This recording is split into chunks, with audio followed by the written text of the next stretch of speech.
morning chat. I'm not doing great. Oh, it was a wonderful Christmas time, but yeah, I caught something on the eve, and that made things really rough. So terrible night's sleeps. Oh, I've been sucking on cough drops and stuff for a while now. But weird, weird, weird, like gifts and things like that. So again, it's probably going to be a pretty short stream. Just basically more of a check-in than anything. It's really bad.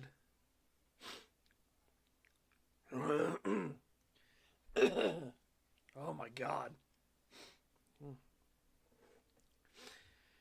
Oh,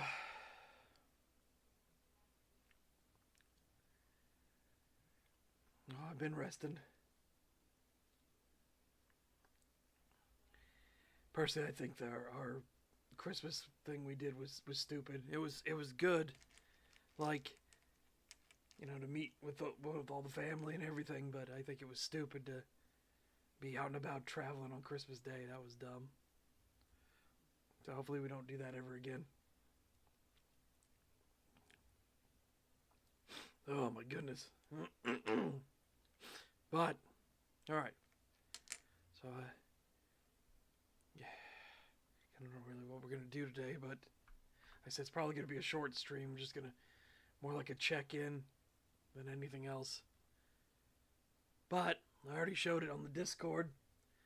The most weirdly appropriate shirt I've ever seen.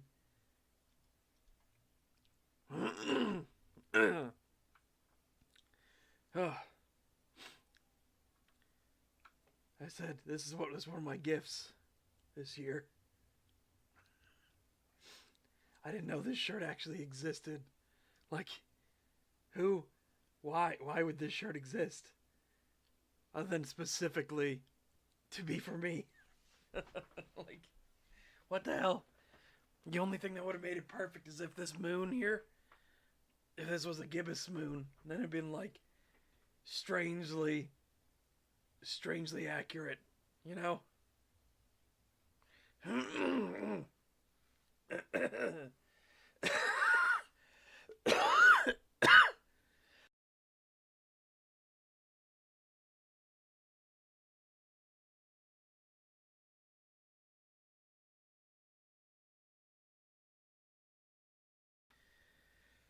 Oh my god. Okay. Oh, that threw me for a loop. Man, like who makes this shirt and what? It comes from Honduras. Who like designed this shirt and why? Very, very strange. Like I said, strangely fitting. Very, very appropriate shirt, but that like makes it weirder.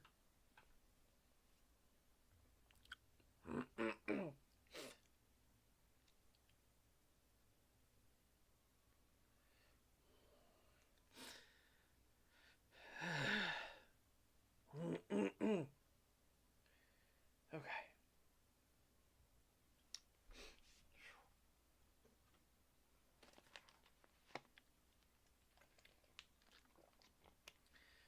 Sorry, drink some water.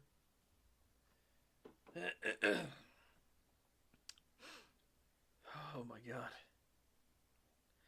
So, other things.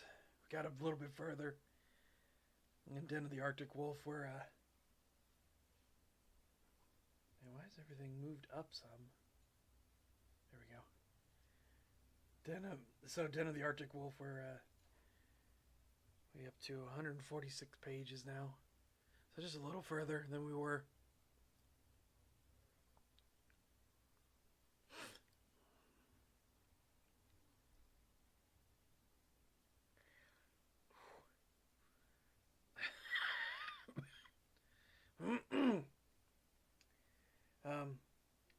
Anytime I tried watching a couple new shows, and they were, it was kind of a mixed bag. To be sure, one show I wanted to start watching was called Fairy Gone. There was supposed to be like there's a grand war, and there are soldiers that can contract with fairies, so they get like cool fae powers, things like that. It just doesn't look very good. It doesn't. The plot was already like, what the fuck? In the very first episode.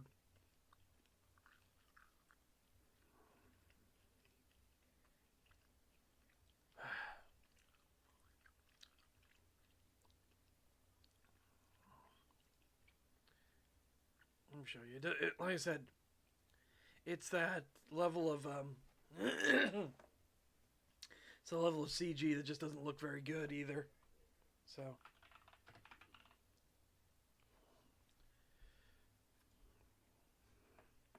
it was 12 episodes made in 2019. No other word on it, and I'm not surprised because, again, like I said, I don't think it's very good looking. See if I can show like one of the big fights.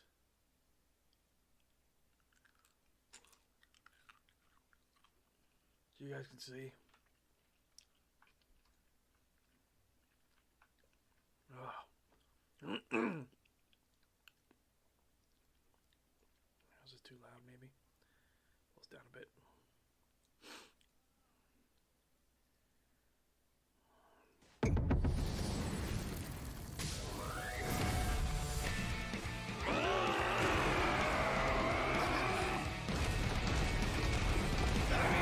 Very just generic 3D, you know, the kind of thing you see is like, oh, they just slapped it together sort of thing, because they don't fit like color wise or anything in it.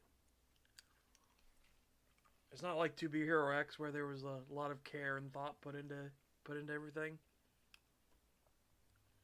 This is very much not that way. And the story doesn't make any sense, right? So that guy was head of security.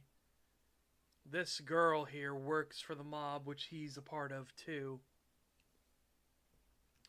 And the girl that they're fighting now is the one girl that's a survivor from the village that she is. So they're the last two survivors.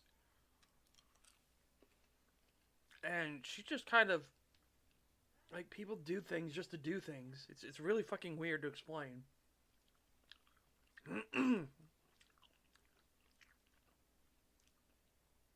Yeah, so this is the girl they're after. And again, things just happen to happen.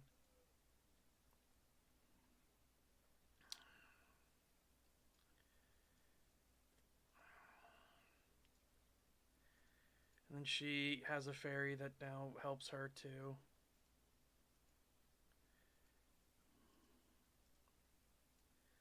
And he just admits, like, out in the open, he's like, I worked so hard to infiltrate the Guy Carlin, the mafia group. He just says this in the open. He's like, worked so hard to infiltrate. She's like, what? Infiltrate? So you were with the Guy Carlin? Like, why are you admitting this in the open? And then he admits that he's part of the like agency that works for the government that's contracted to stop the fairies. It's like, what the fuck? People just do things in this show. Like, there's no rhyme or reason. They just do things. Meanwhile, on the flip side,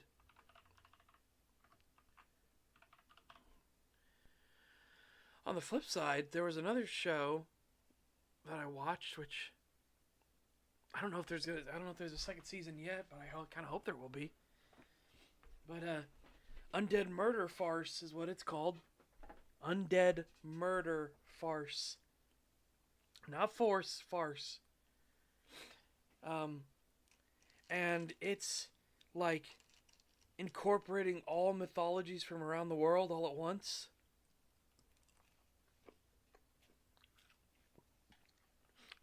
It's a really, really fucking cool, it's a cool premise. It actually has a really cool, like, story to it and, like, powers and everything. So, the basic premise for it is that our main character, our male lead in it, he is a half Oni, half human from experimentations by Moriarty. Yes, that Moriarty. And he runs into a maid carrying a bird cage. And inside the bird cage is a head of the immortal. One of the only, I should say, the only immortal known in Japan. And apparently Moriarty attacked her with another half Oni, half human. As we find out later, half Oni, half human, half vampire. Named Jack the Ripper, who took her body and didn't actually kill her because he wasn't strong enough as an Oni to stop and kill her. So she contracts with him, is like, hey, if you can kill me, I'll tell you how to, stabilize your body so the Oni won't consume you from the inside out.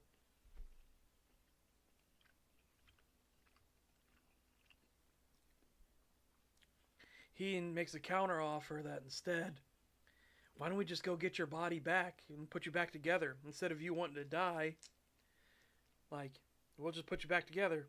Because if he's strong enough, he has enough Oni in him, he could actually kill her. Now she is, yeah. She's like that, but she's not a Doulahan. She's specifically an immortal from Japan. Or the immortal from Japan. And the reason I get specific about that is because, again, they incorporate all levels of mythology around the world. So, the very next episode, they are actually doing a murder investigation because, as she jokes, when being a detective, you only need to use your head. And that's all she's got left, so she better be a damn good detective. So she is a detective now. They're a detective group known as the Cage User. And they actually go around and they solve crimes in the supernatural world. And their very next episode is about solving a murder at a vampire estate. Because there's a vampire lord who's more allied towards humans.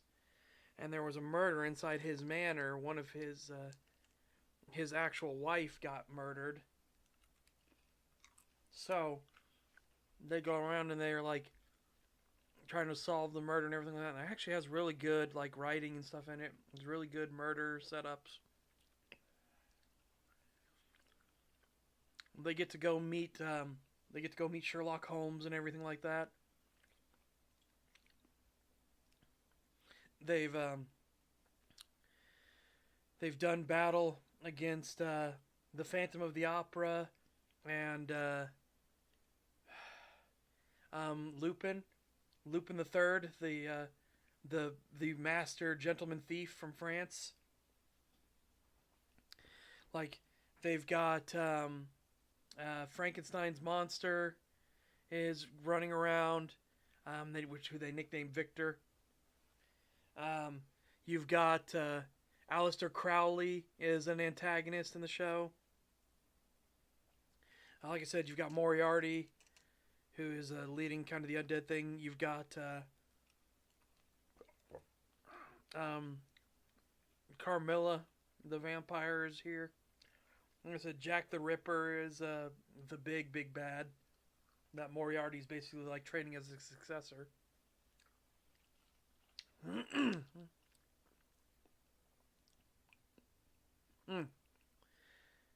Well, again, I'm not going to hold this against the show because again, they have little twists on it because they have to make all mythologies work, right? So there's a little bit of fudging things, like here and there.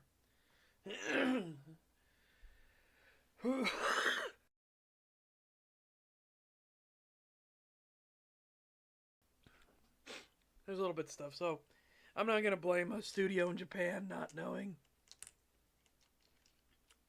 Sorry, a writer in Japan not knowing that Adam was Frankenstein's monster's name.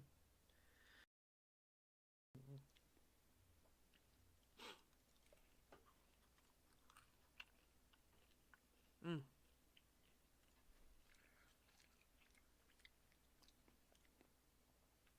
But the entire like last arc of the show, like the entire was it 5 episodes of this season, is all about werewolves. There's a village of werewolves near another village known as the Howling Village, named because they know there's a werewolf village nearby. They just don't know how to get there.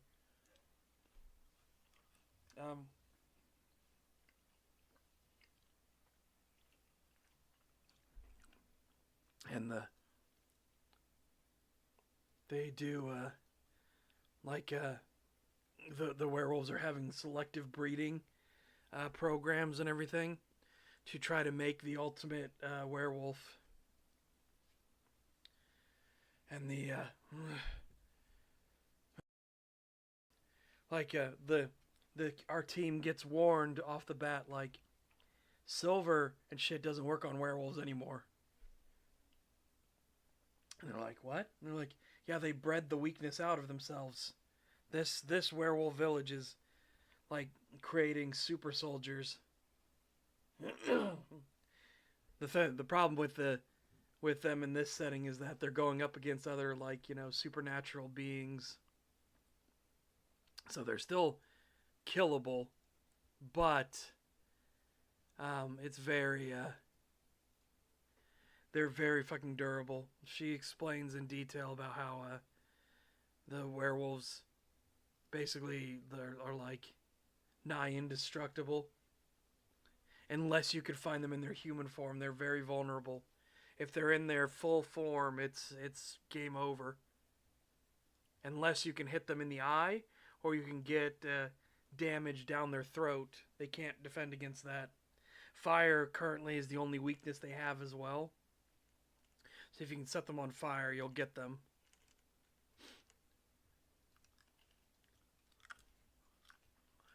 I want to show what one of the werewolves looks like.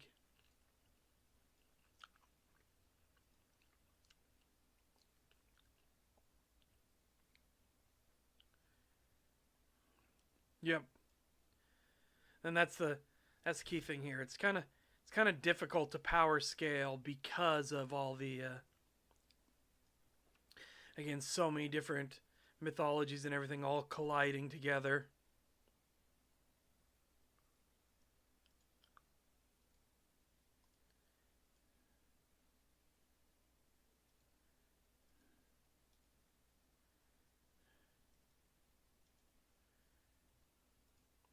Okay.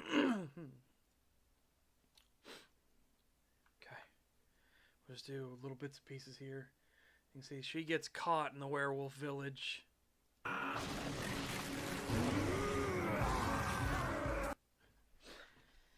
And they're fighting what are known as the Blutkraus or something like that. They're the warriors of the village. And they are stupidly fucking strong.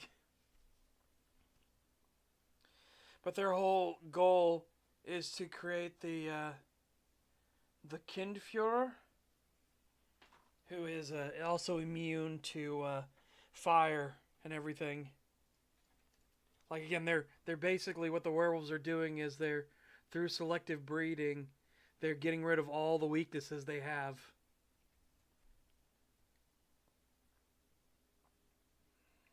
Oh my goodness sakes. Sorry. Having a rough one. But again, the werewolf designs I think look pretty good. They're pretty interesting.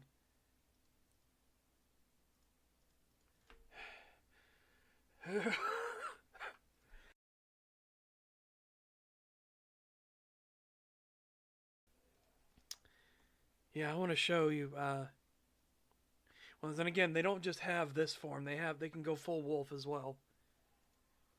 In fact, they like to go. They like to go full wolf as much as they can,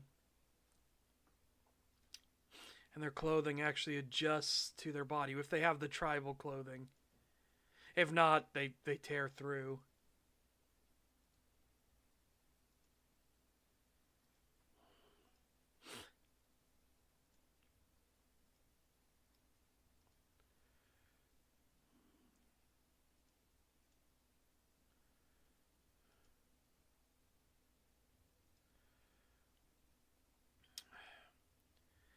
It's actually been really.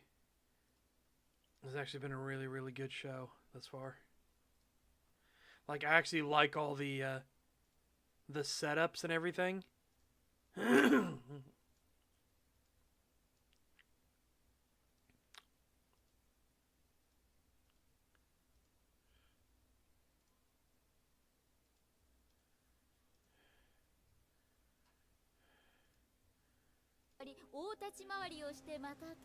Yeah, I wanna show her form.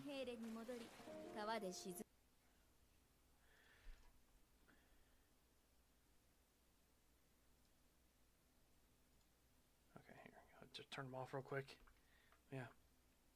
There you go. That's a werewolf that just got it done wading in the water. Pulled her out of the river because she was drowning. Okay, you're good. It's not great. The ears are more like fox ears,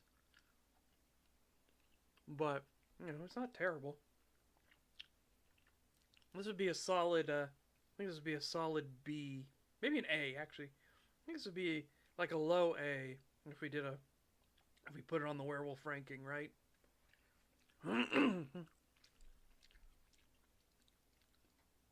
yeah, that's what I mean. Like I said, I think the ears are the ears are too long. They're too big, as they are.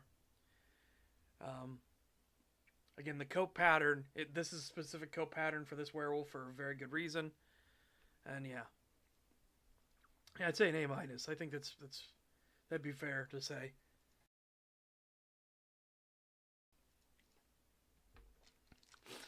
mm.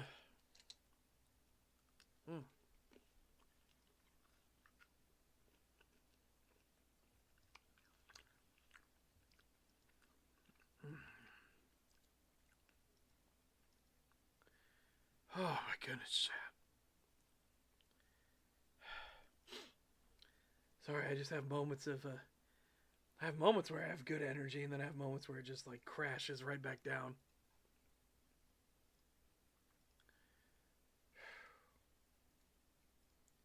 Very bleh. But so again, like I actually like this show. I like the premise of it. I like the whole like dealing with Moriarty and everything. Incorporating all these different mythos and things from legend, everything like that. Like Sherlock is much more about the normal crimes. Um,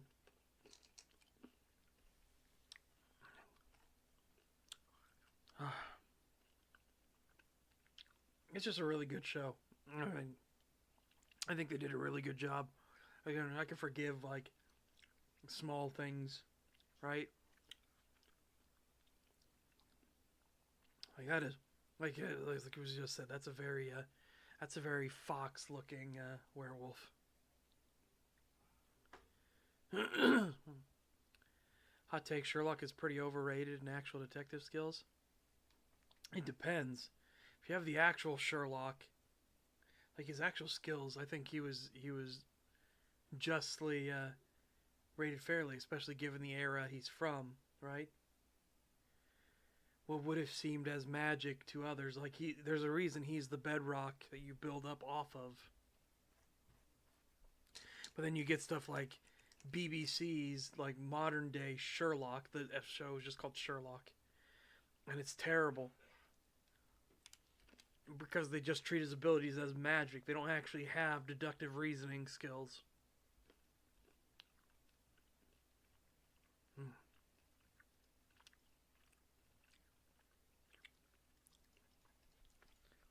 Like literally. And in this show, they actually treat his intelligence very well. Like he's shown as a mythical detective for good reason. Even the lady in the cage, the immortal, like says that he's a better detective than she is, but he's not better at dealing with the supernatural, right?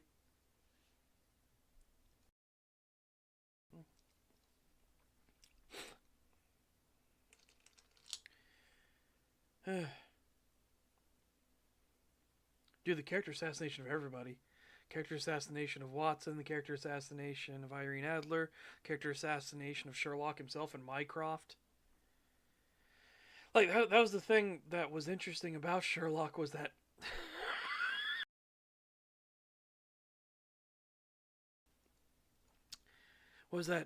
Sherlock was incredibly smart and everything, but in the books, his brother is smarter than he is. His brother is more observant and everything. And his brother is very influential in the government establishment. He doesn't. He finds doing like police work would be, you know, like an underutilization of their capabilities. Oh.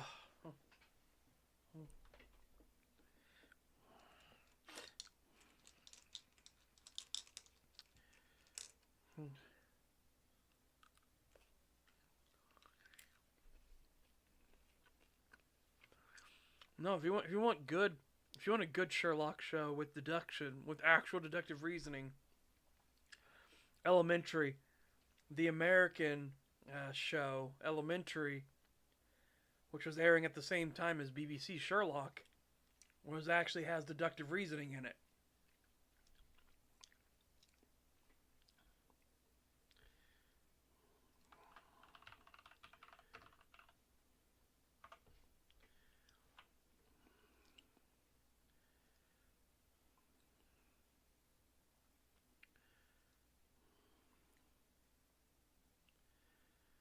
I personally I like the character dynamics between the two of them,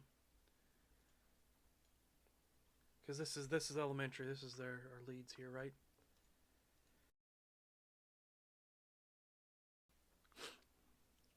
Mm? This is Watson, and this is Sherlock.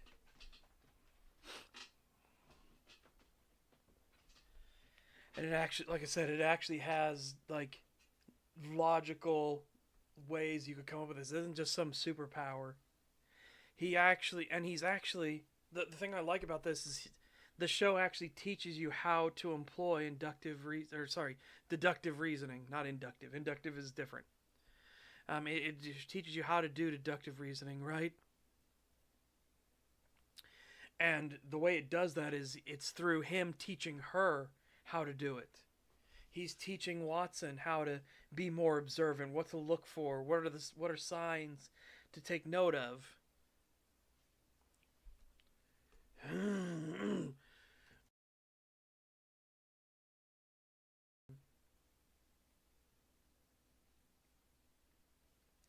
No, the BBC version, Sherlock, it's just bad because it's a superpower, right?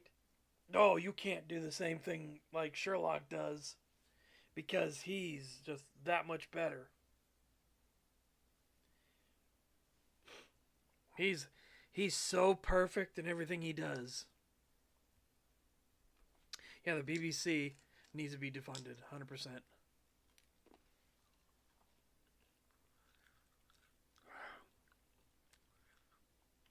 Yeah, the Christmas party was great, but I caught something on Christmas Eve, and then so through Christmas it was bad, and you can tell here through this kind of check-in stream where it's just going up and down, up and down.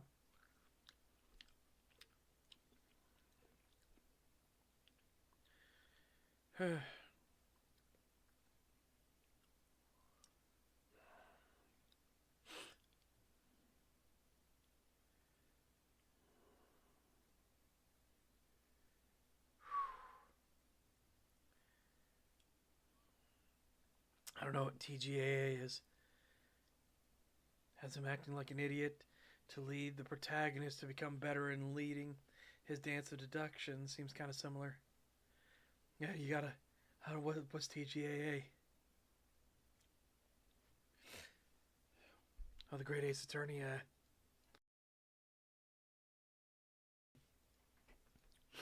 I keep wanting to put the Great Ace Attorney with Phoenix Wright. I don't know if they're related or not, but I hear that I just think of Phoenix Wright, Ace Attorney, and Phoenix Wright drives me insane because it does supernatural bullshit, psychic locks and stuff like that, and I hate that. I enjoyed it much earlier in the games when it was just pure logical deductions. I'm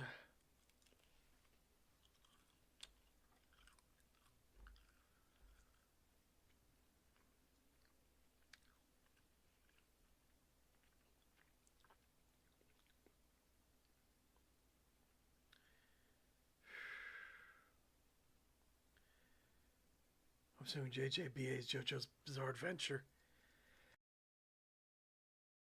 Mm-hmm.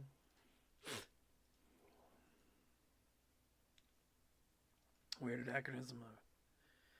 I mean, that could be okay. It depends. Yeah, so I like this show. I liked Elementary. It was a good show.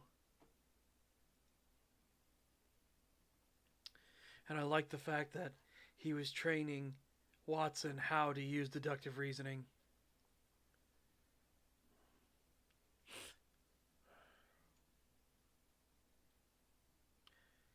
I think that's the other part about it, Duncan, that drives me nuts is if you're going to have supernatural bullshit, fully commit to it and utilize it.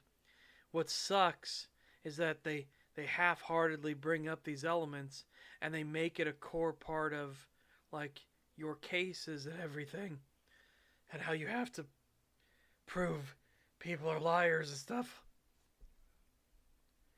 And it's like, how do you know this thing? And you can't be called on it because it's supernatural mumbo jumbo bullshit, right?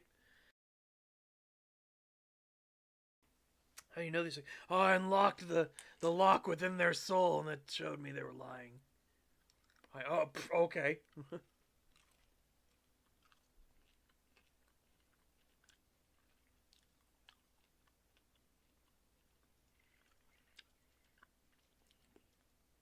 Funnily enough, Teen Wolf does the same thing. Though I'm very frustrated that they don't have more of the actual like combat form.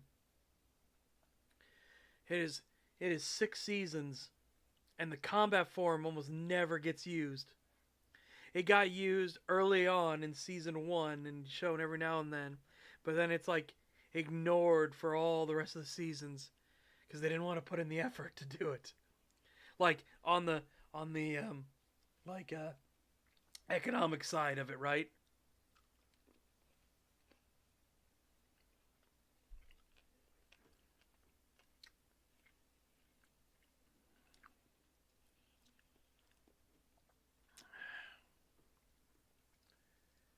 Hang on a second. Cool. No. Stop.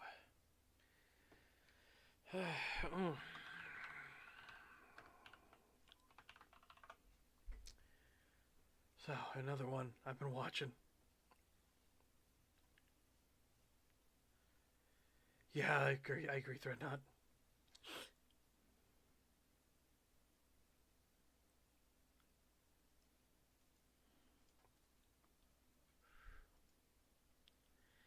So here's another show that I started watching, and it's actually been pretty fun.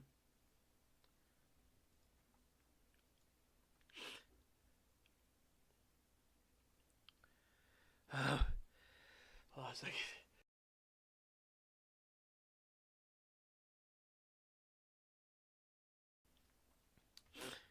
And that's what the manga looks like. Yeah, fuck it. We'll just bring up the manga page panel, this cover, whatever the fuck you call it. So this Kami-sama Kiss, it's a it's like a supernatural comedy thing, and the basic premise is that this girl, her father is a crazy gambling addict who destroys their life. Her home gets taken away from her, so she's kicked out on the streets. She's still a high school student, and she's already homeless and everything.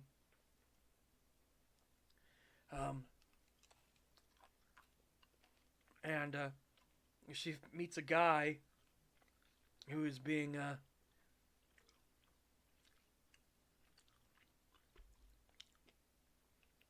she meets a guy who's being harassed by a dog, and he's screaming for help.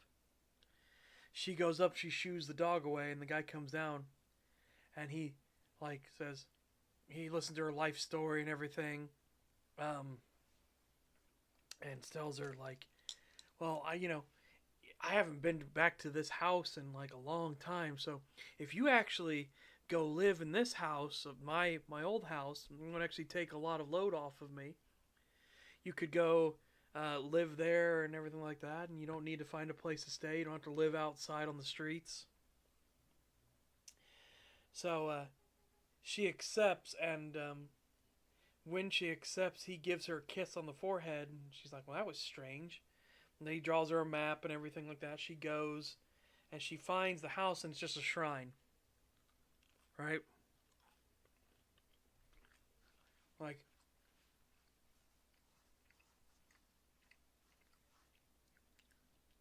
there's a rundown, dilapidated shrine,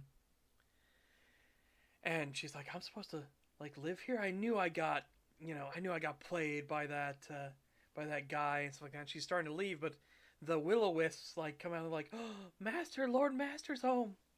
Lord Mikagi is here." She's like, "What?"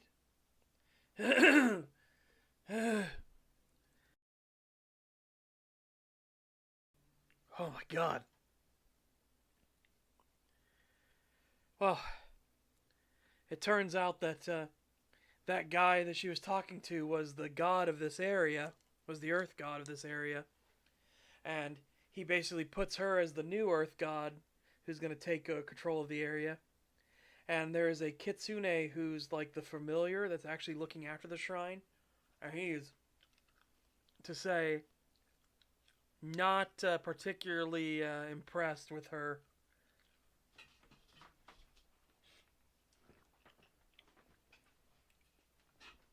So the reason it's called a Kami-sama Kiss is she gets informed that if she places a kiss on the kitsune, she will force a contract between them, and he'll become her familiar.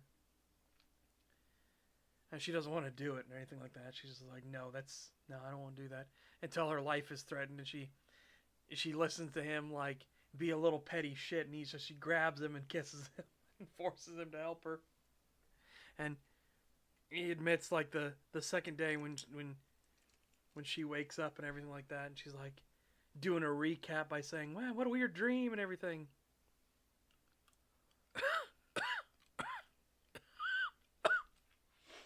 What a weird dream. And he's fucking livid. He's like, "Oh, I'm not angry. I am seething with rage."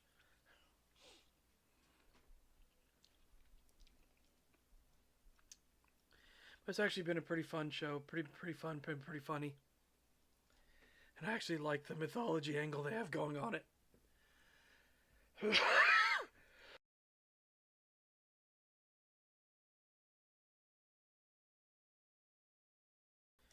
Oh my god.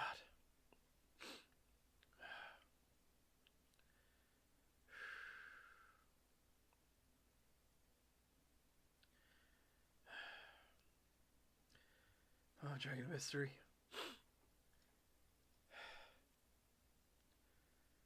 Oh. Foofta. Alright. Yeah, so Those have been the shows and everything we've been doing. No, I'm not okay. I am very, very sick.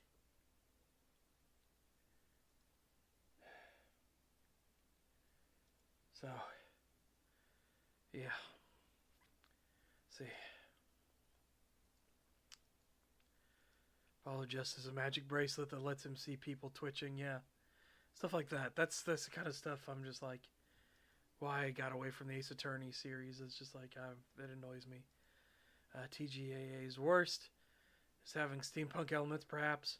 Guy with a prosthetic, or Holmes figuring out holograms in real time because he somehow thinks it's the same thing as phones. Take your pick.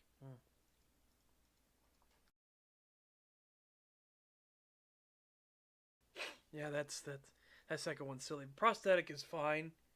People wanting to find some way to keep doing things. They had old prosthetics. Like, I guess I need to know what level of prosthesis it was, because old nobles and things like that would have prosthetics made for them, but they weren't crazy or anything. They were pure function. They're just pure function over form.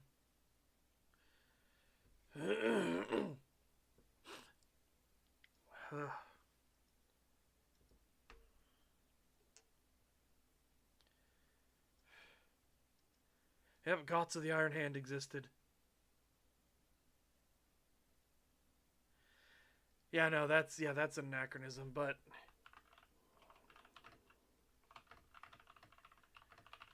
hang on, let's see if somebody can show his thing, because his was like, again, this was his prosthetic, right?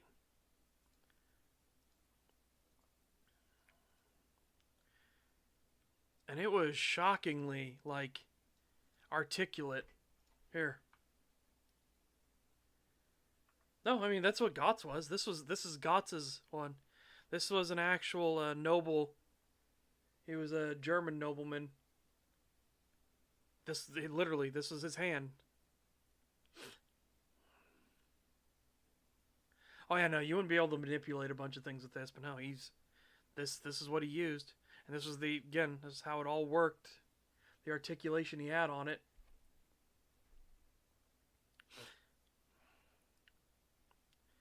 And we're not talking like all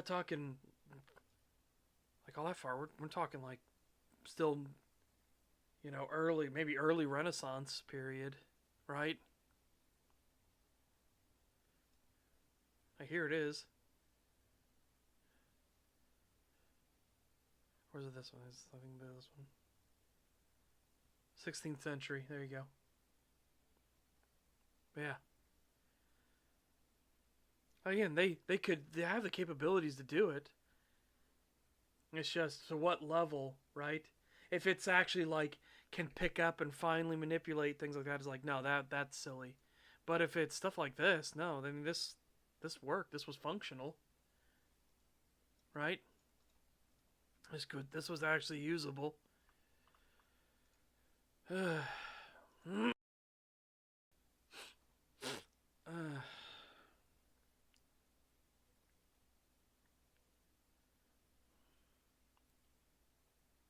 oh yeah, no, this was a testament to the ingenuity, the engineering talent, and the skill of the blacksmiths and everything that made it.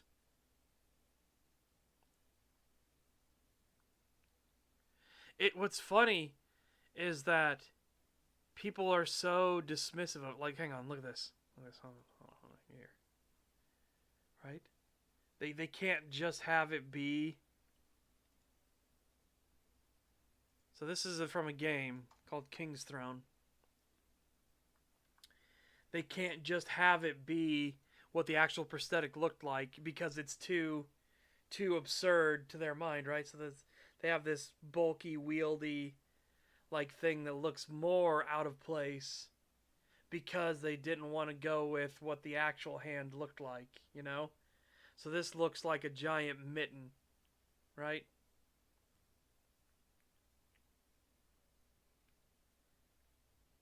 Yeah. Yeah, I agree. I agree, Grandis.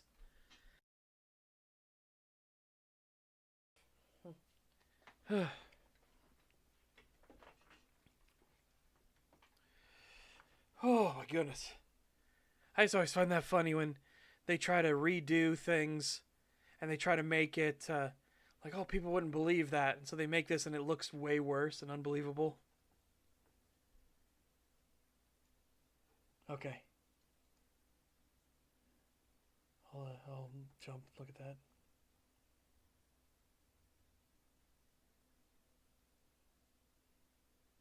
Oh, yeah, that's some fucking. That's some pseudoscience nonsense right there. Hold on. Here's the. Here's the GIF.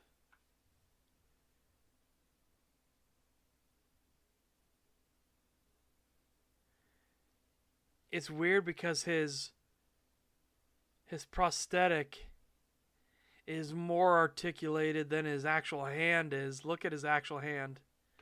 Look, this finger never changes position. This finger never changes the whole time he's doing this wave thing.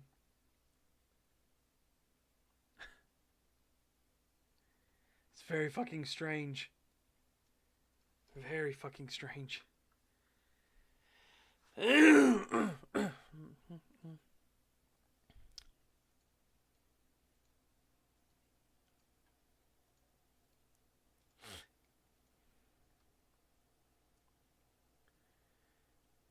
Also, wasn't Gots the Iron Hand the one who came up with like lick my asshole? Like he actually outright said that to the people coming to attack him or something?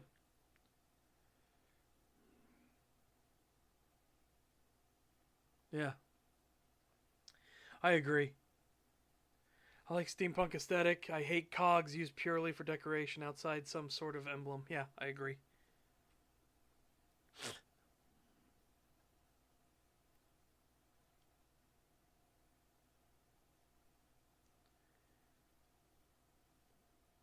Here's the first historical example of the phrase kiss my ass. There you go. There you go. I'm glad I remember that vaguely. Oh, excuse me. I'm glad I vaguely enough.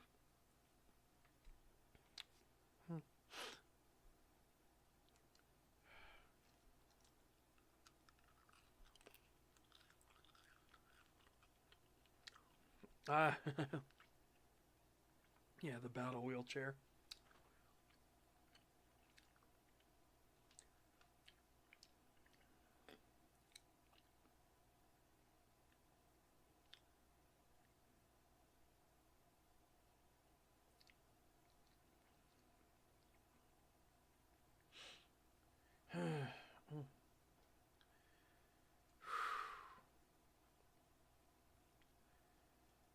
Yep. Oh my god.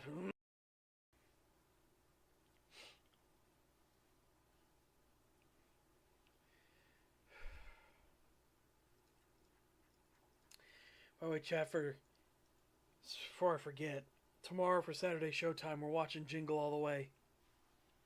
So the Arnold Schwarzenegger movie.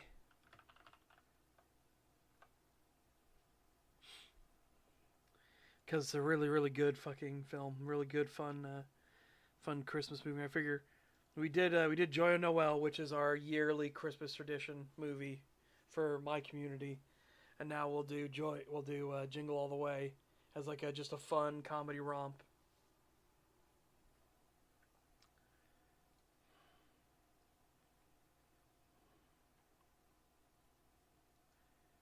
Yeah, wish people took real inspiration from Arcanum. I can't think of anything that did steampunk better.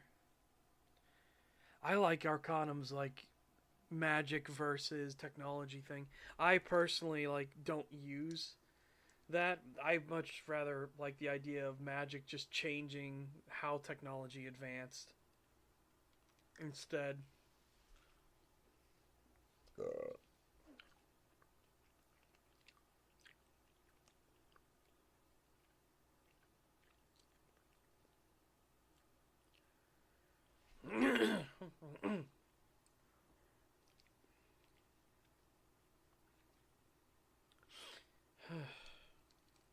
Kufta. Hmm?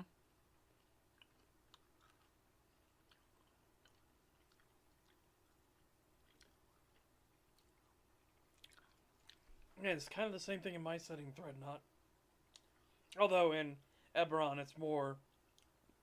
Anyone doesn't know, Eberron is D&D 5th edition. Um, Eberron is it's more on the nose with it. Mine is that because magic exists, why would you develop robotics?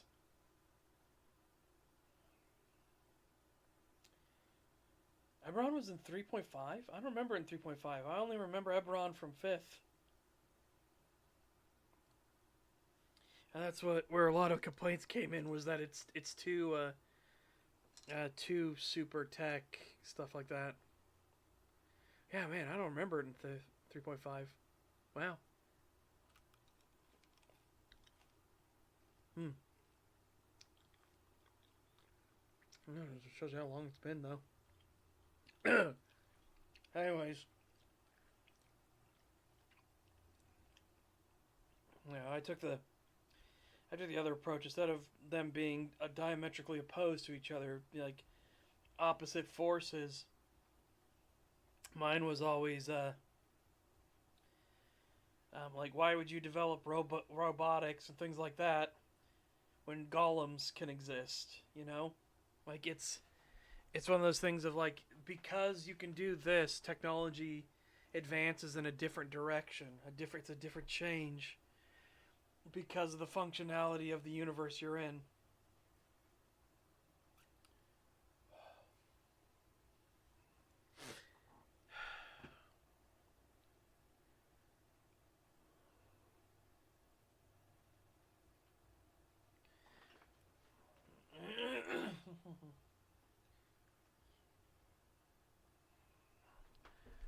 Hmm.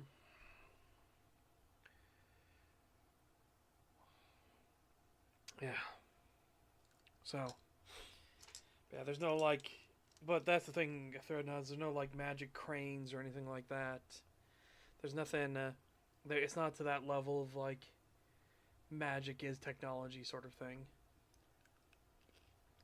Like, you just have a normal crane. Why would you risk the magic for okay, I get that you didn't understand what I said, Threadnought. In my setting, there is no. In my setting, again, listen to what I said clearly. In my setting, there is no magic cranes or things like that. Things that are in that setting. Things that are in D&D setting. I don't like that level of magic as technology. I find that incredibly fucking just yeah, I hate that level of that. That's what I find to be bad. Because don't think it looks good. I think it's just like, oh well, magic can do everything and anything sort of thing, and I hate systems like that.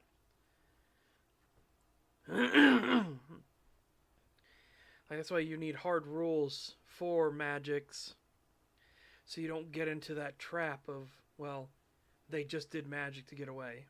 That's not interesting. That's not exciting. It's a problem that a lot of Harry Potter stuff has, right? Where it's just they magic out a solution, not in a way that seems logical, but in a way you just have to throw your hands up and say, "Oh, it's magic." Yeah, that's more what mine does, Grynus, is magic disrupts tech development. It doesn't stop it. Technology just develops in a different way.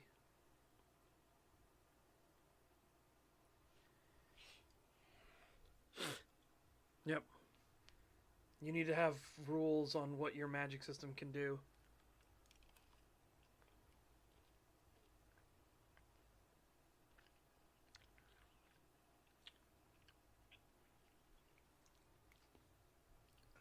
Otherwise, it leads to a bunch of problems.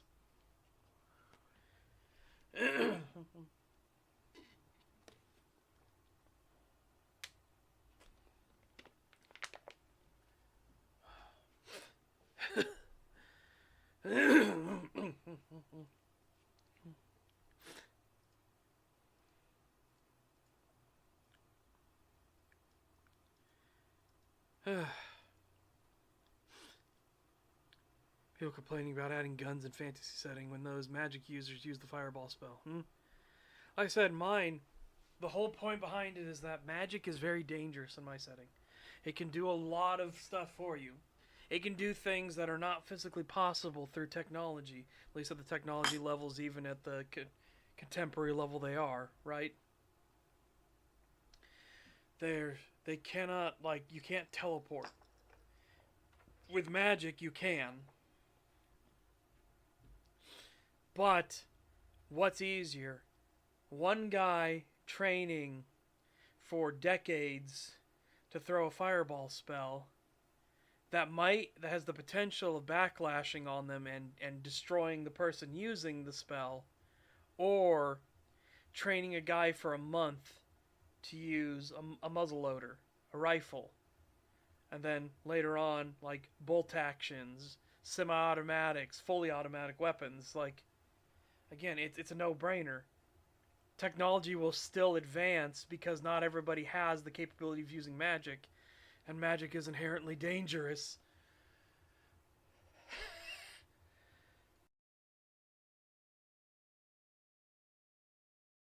Ugh. It becomes the practicality of it. Again, we've talked about him a couple times, but the mageling that works for Everglade is like, he could put flick his thumb and cause a flame to go at the end of it so he can light cigarettes and things like that, but why risk the magic backlashing? Why risk using the capability when you can just pull a fucking lighter out, right? No, incorrect, Duncan. Not at all. Magic does advance. Again, teleportation doesn't get started for a long ass time. And once they do find teleportation, like, it doesn't assume that I don't know how you got that it assumes it won't develop. Because it does. Magic is a science in my setting as well. The problem is that magic in and of itself is inherently dangerous. Because you cannot get around the fundamental thing of your willpower is what fuels the magic. You need to be able to utilize the current to shape it and mold it to your will. That's the problem with it. It is very individualistic. Like, it has hard rules. If you do this, this will happen. A plus B will equal C. It doesn't, like, suddenly change the equation. It's very specific, right?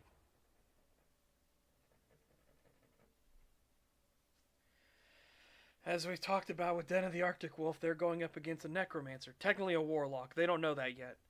But they're going up against a necromancer who, and as you can see, they're already trying to gather up all these different contingencies. Even though they're werewolves, they're incredibly powerful. They have spirit magics in and of themselves that they can utilize. But this is dangerous.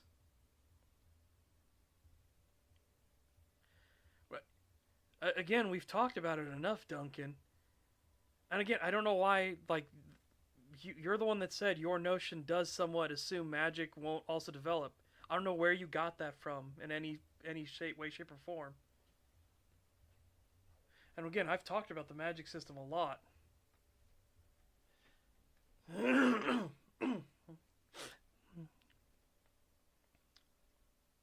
Yeah.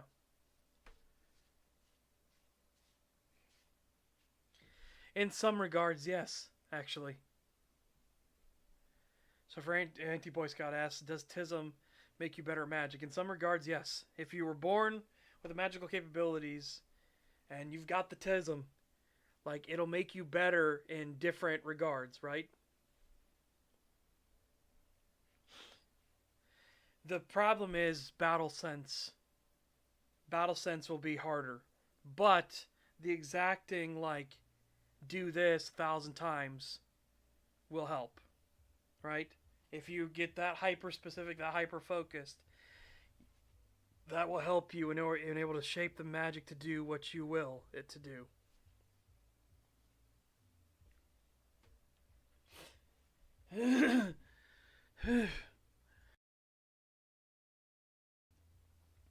But the problem is when you have that focus, a lot of times a single monkey wrench in it can cause disasters, right?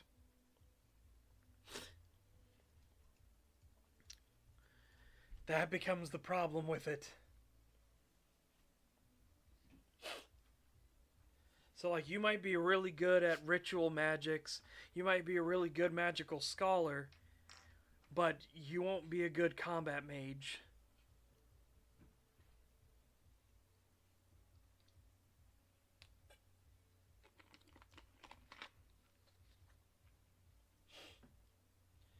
And that's the thing that puts when what they're going to do now is after they do their prayer at the altar, they're going to break up and separate to get the last two objectives done for the defense of the town.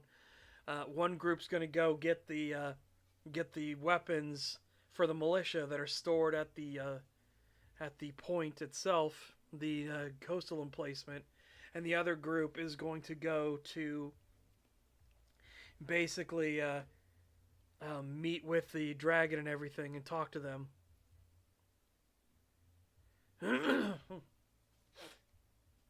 And they're going to meet a Drakine there, who again, just because Drakine are ageless, they have the natural assumption like, oh, how many thousands of years have you lived and things like that. And he's like, no, I'm just 36.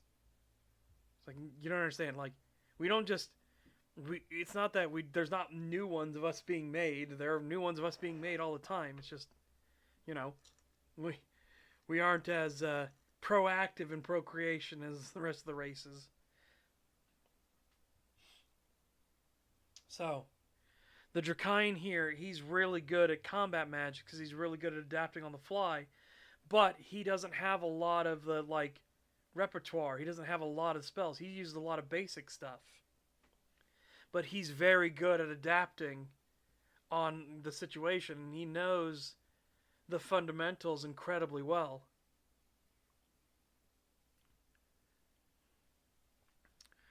Hutch, could you help me with the name of one of my specialist wizards? I mean, maybe. Yeah, combat requires a fluid and adaptive intelligence that very autistic tend to struggle with. Yep. Because it goes out of the norm. There's a thing with TISM is when all things are firing on when all things are firing on all cylinders, when they're going exactly where they're supposed to, the TISM is really good. When things go wrong, that's when TISM spirals, right? Because why is it going wrong? It's just not supposed to go wrong. It's supposed to happen. So they don't adapt. They don't shift plans well. And again, you can ritual cast you can take a lot of the danger out of it by ritual casting. The whole point behind all of this stuff is the level of speed you need to do a thing in versus the danger and safety of it, right?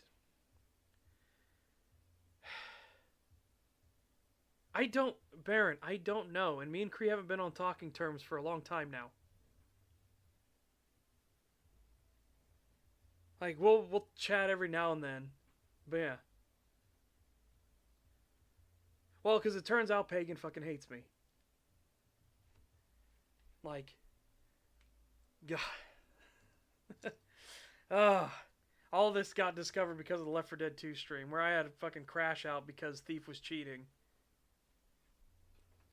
And apparently they all knew about it, and Pagan tried to be like, oh, that thing we've been using the entire... Oh my god, I don't want to fucking rehash it. If you don't know, then you didn't pay attention. Thief was cheating. Anyways. Yes, don't care.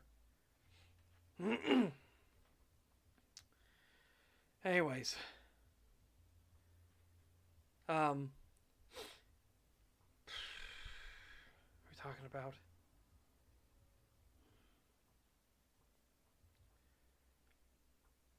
Yeah, again, like I said, it'll make you better, Duncan, in some regards, but then it'll hinder you a lot in other regards.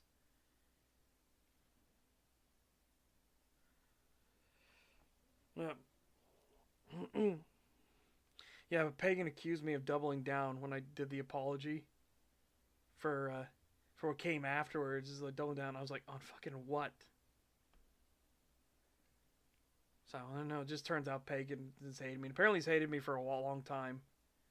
Because he said he always had tiptoe. He tried to spin everything like that. Everybody has to tiptoe around and stuff. He like nobody can talk or disagree with you or anything. It's like bullshit. And like when you've constantly insulted me and everything, yeah, what you tiptoe around all right. Yeah, fuck off. So no, as it turns out, Pagan's hated me for a long time. He just wanted to nicen it up to not be that. In fact, he accused me of hating him. I didn't even know this. I only learned this once Rage said that was what was going on. Yeah.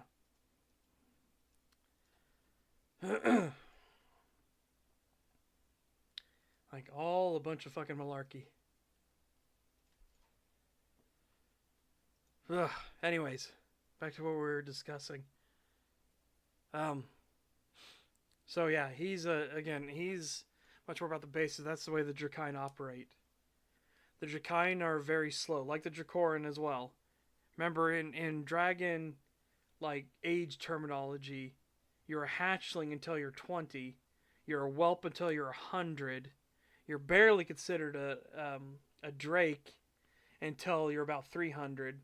So their time scale is like it's much more exaggerated. Things are drawn out a lot more, right? Yeah, they're very slow and steady. But that's why when you get old dragons and old Drakai and everything like that, they are incredibly fucking dangerous. Because they are very much the slow, methodical plotting, because they have all the time there is. Like, sure, they can be killed. That might be cut short. They're not invulnerable. They're not immortal or anything. But they have time. Time is their greatest asset. They can sit and wait and let the years and decades pass as they just constantly drill and learn this one thing, this one thing. That's why when they get older, they're incredibly fucking dangerous.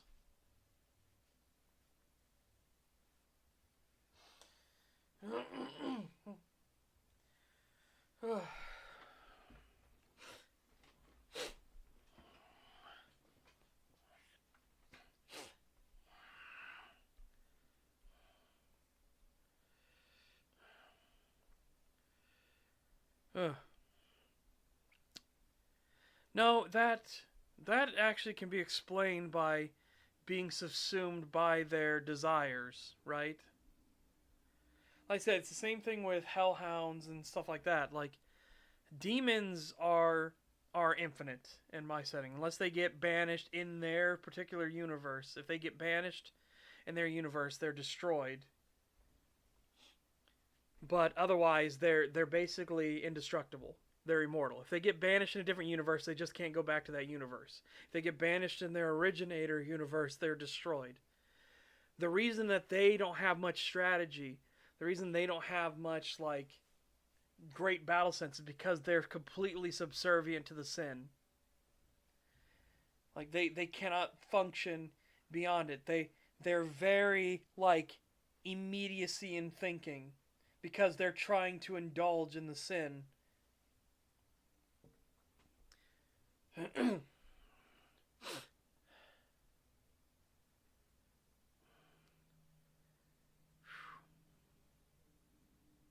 That's fair enough. If they don't have that excuse, that's fair. Right.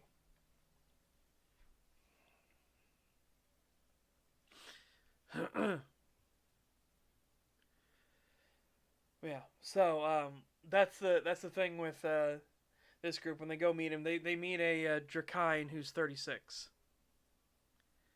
Like they meet a Drakain who's 36 years old. And he's like, I don't have like this massive repertoire of magic and everything like that, but I know the basics and I know them very well.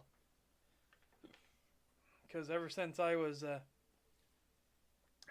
was 13 and could really start focusing on manipulating the magics, he has been doing nothing but training the basics and all that time. So like he knows how to make a shield spell, but he can do it completely wordlessly. He doesn't have to think on it. If he wants a shield spell, he just the moment I should say he doesn't have to think on how to like the intricacies of it, but he can just think shield spell and it brings it up right there. He doesn't have to like use verbal components. He doesn't have to move his hands a specific way. He can just think about it and make it happen at this point because he's drilled in those basics so hard for so long. And shield is one of the early ones you learn for good reason because you gotta protect yourself.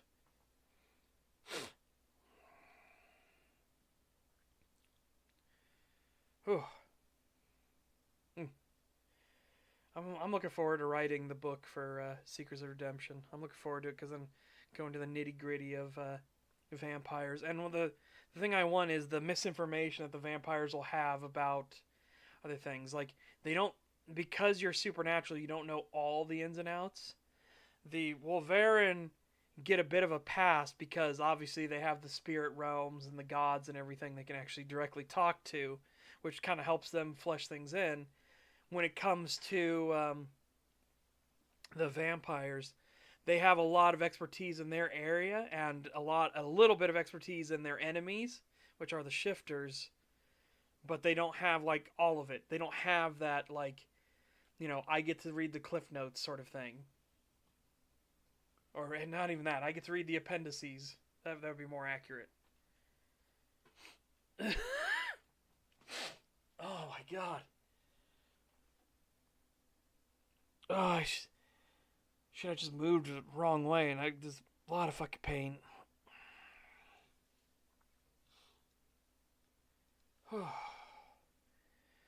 Okay. Whew. Anyways, they'll have information like they'll know that werewolves exist. They'll know that werefoxes exist. That were ravens. That were crocodiles. They'll know these things exist, right?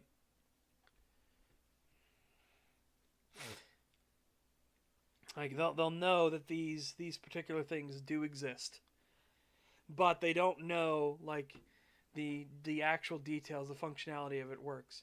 Again, in Den of the Arctic Wolf, Alex basically explains to him why vampires can't enter buildings. The vampires themselves have no idea on this. They don't know why it doesn't work. They just know that they can't go into some buildings, and they can't figure out what like. They can't science out a way like, well, why can we go in this building but we can't go in that building? And Alex explains to him exactly why. Is there a spirit for that building, or is it just been left to like idle away? Is there anybody taking care of the spirit totem? Because a building spirit will know to protect the threshold, so it'll keep vampires out.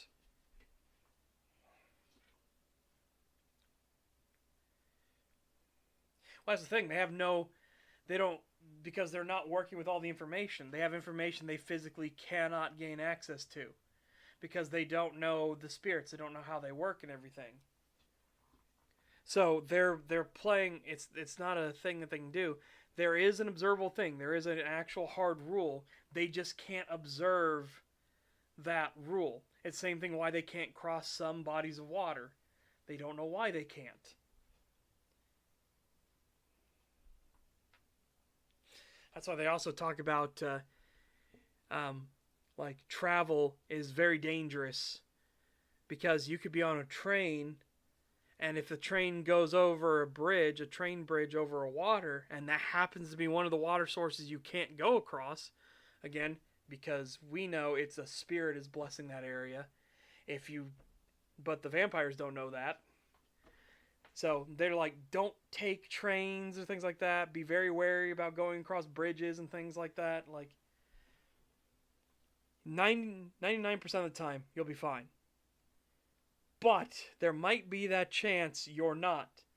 And you get squished very quickly inside whatever vessel you're in that is crossing said water that you're not supposed to. No. Because the range. you are too far out of the way, right? If you're on a plane, unless that plane is like the end of the runway, there's a river or something, which why would there be? But let's use this as a hypothetical, right? Let's say you're crazy and you have a river at the end of the runway. Then you'd be in problems going in a plane. But planes are usually too far up in the air to be affected by the bodies of water. It's not like an infinite plane of like it's not an infinite like wedge, an infinite invisible wall going all the way up. They have a limited range capacity.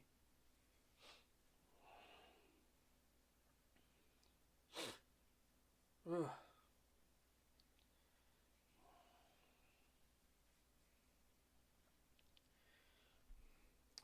Bless the sewer spirits. Again, could be done, but you need a lot of them, and you need all of them working in tandem. And again, spirits are very individualistic. Also, be right back a second, Chad. I'm cramping up really bad. Sorry, IBS kicked in.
Alright, I'm back. I hate IBS so much. It's like your bathroom detector doesn't work. Okay. Anyways, I think one thing I'll say on that thread now is I don't think you'd be able to have the sewer spirits like there'd be spirits of decay and rot and things like that. They wouldn't woofed. I don't think you'd be able to have them bless it. So that could be the workaround.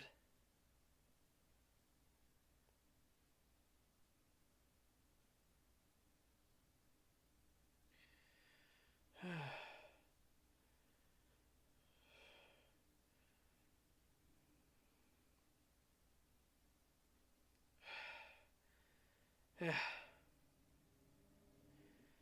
No, but I was thinking on a thread, and I was like, could you do that? Could that be like a story point to set up an ambush for it? And I was like, no, not really. And then, because you would do the same thing of like, could you bless, like, there's holy water, but could you bless it to be, like, and now they can never cross this barrier again? Well, you'd have evaporation and things like that happen. I think that would be a case of like, no, that's getting a little too silly. Have a spirit bless that water and then it's there forever. It's like, no, that'd be dumb, right?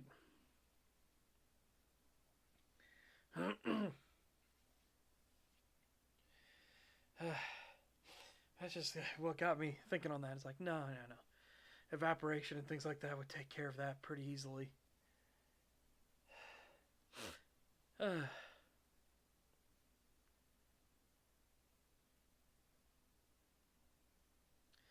No, because again, they wouldn't know. That would imply that the vampires would know what's happening. The whole point is that they don't know.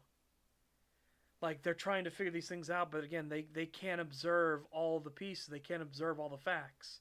There are big unknowns, and the big unknown that they need is that spirits are doing it.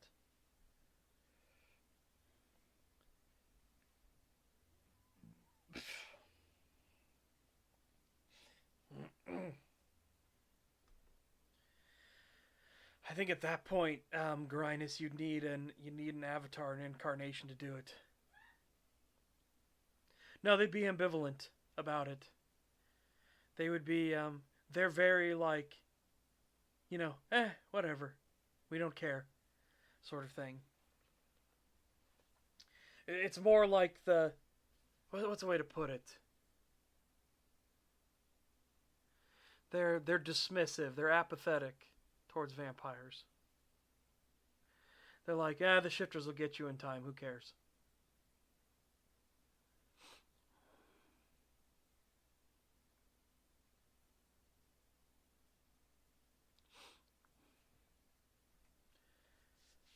Yeah, but Threadnought, again, there's things like evaporation, things like that would happen. So, like I said, no, I wouldn't do that.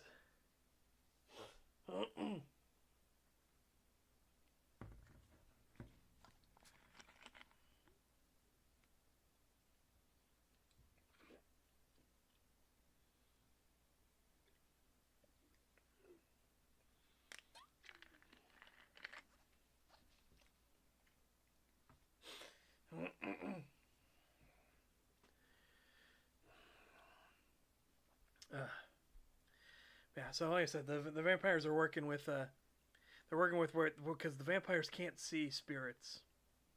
They don't physically know that spirits exist. That there's lip service. Obviously, Rosentia it's much more spiritual of a thing. They have little local shrines and stuff like that. They have little temples and things. But there's a difference between it being like, oh, that's just a religious practice versus, oh no, that's actually real. Spirits are 100% real.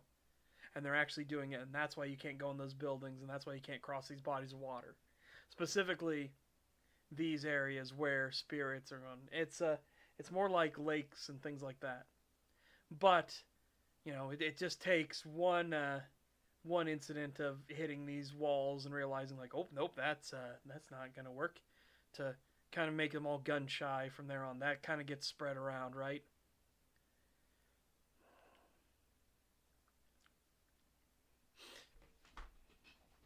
Here, you need to have a spirit itself needs to bless the water. Like, that's how the creation of holy water works in this setting. So you need to be a thing that could, first off, either let the spirits show themselves to you if they choose to, or be like a shifter, and then at that point, why would you use it, right? So it becomes like, it's not really practical for the shifters. The shifters have all kinds of other means they could do to do it. You could have people create holy water, like, but you would need the spirits to do it, and then, like, would the spirits show themselves to you? What is your point and purpose of doing this? Or, so a lot of the holy water is more like,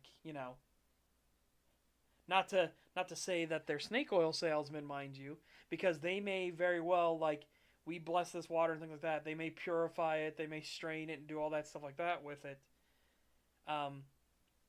But it's not actually, like, imbued with power. It's more the power comes from the meaning that the people put into it itself, but it doesn't have inherent capabilities. But there is holy water that does, water that is directly blessed by the spirits. That actually does have actual power and capabilities. But the only people that would most have access to it have no reason to do so. There's no reason for any of the shifters to make holy water.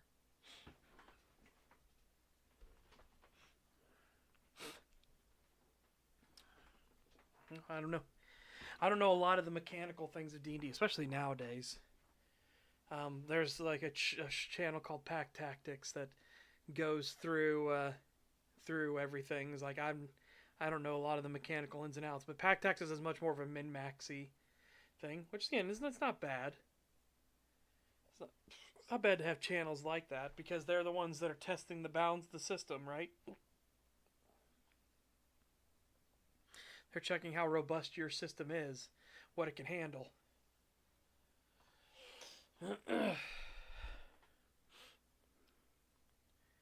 Oofta. So I just had a moment of like really tiredness hit me again.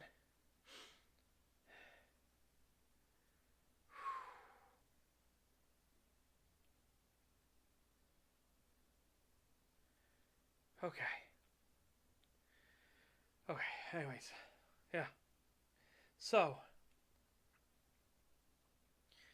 and like I said, that's the problem vampires have is they, again, just because they're a supernatural creature doesn't mean they know of all this information. They don't understand the functionality of ghosts. They don't understand the ghosts are spirits and everything like that. And we talked about it before. That ghosts can actually keep vampires out of like abandoned buildings and things like that because the ghost is a spirit. But the ghost in and of themselves needs to know they have that capability. And the vast majority of ghosts don't know they have that capability.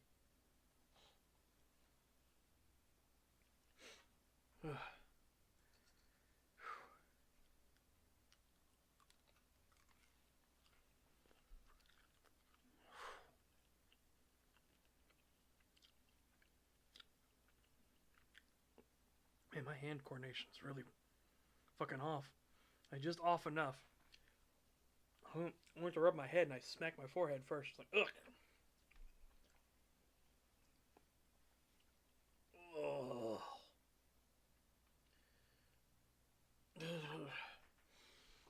Oh man. Yeah. Um.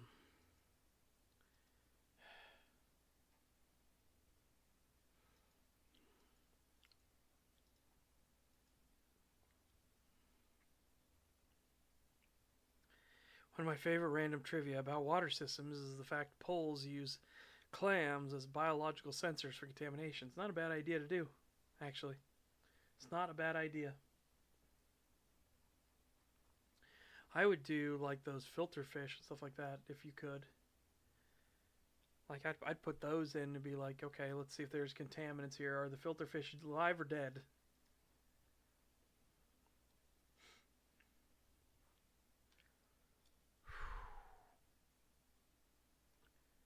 Okay.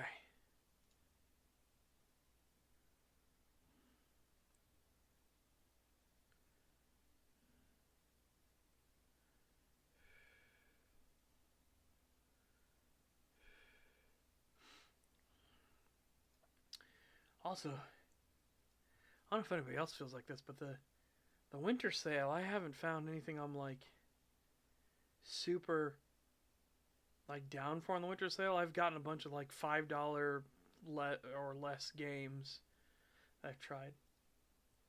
One of them I did buy House Flipper, the first game. Not any of the DLCs for it or anything yet. But I was like, yeah, it seems like a kind of like a cozy game I can sit back stuff with. So yeah. I've heard good things about Tainted Grail Fall of Avalon, but I haven't played it.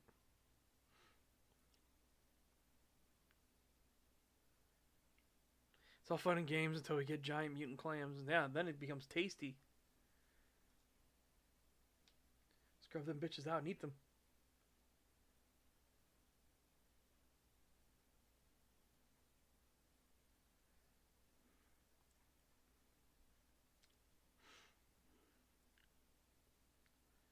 Yeah, I saw it. I saw in the Discord from Tom Scott. Is Poland's tap water really protected by clams? I thought this was fake.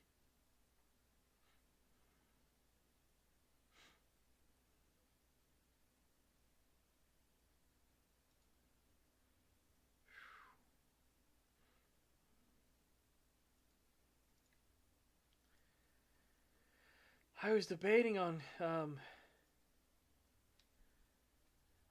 getting RuneScape Dragon Wilds as like my big game for the sale. I don't know. I just don't know. You could technically get Arc Raiders for like $26. There was some code or something you could do to get that.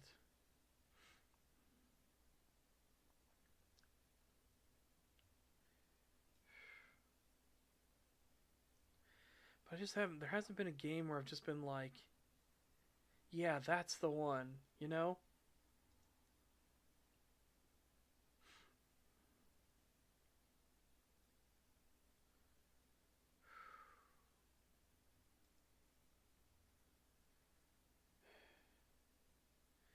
If Mafia Old Country was a little bit cheaper, I would do it because I genuinely I'm interested in Mafia the Old Country. Although now that I think about it, I haven't heard anything about it, and I mean that good or bad. I literally have heard nothing about Mafia the Old Country anywhere. So who knows? But I know I would. I'd like to give it a shot. I like the Mafia games. Even though Mafia 1 drives me insane with the fucking race game.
Sorry, having a moment. Okay.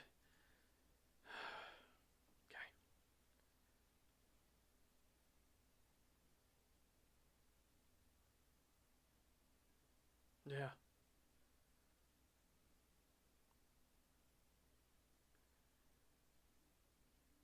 Yeah, I agree, Dimitri. Okay, using caster level 9, despite it being a first level spell, because the base item requires caster level 9, for the ability to create 5 gallons of holy water per second, you can use blessed water at caster level 1. The remake was good, but the race was still infamously stupid. Like, I stopped playing the remake of Mafia 1 because of the race. I hate that fucking race game. I hate it so much.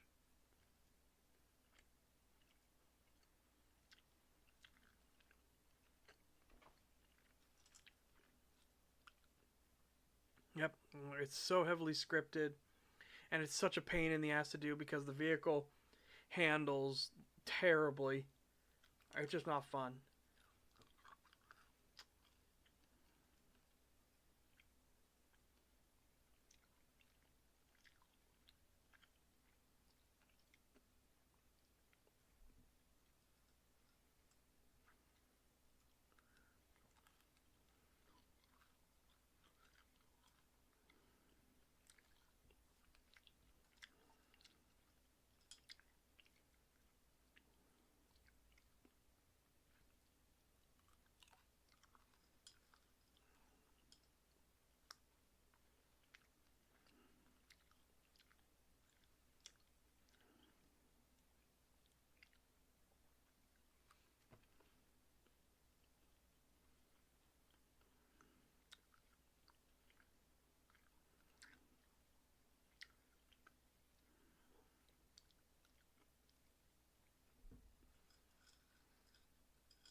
Yeah.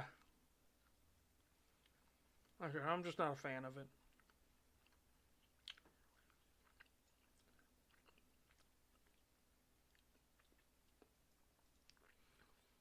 You know what? That's another thing I've been, because it got posted in Rags' Discord. That's another thing I've been, like, weirdly, uh, a rabbit hole that I've been going down, right? Um, and that was, the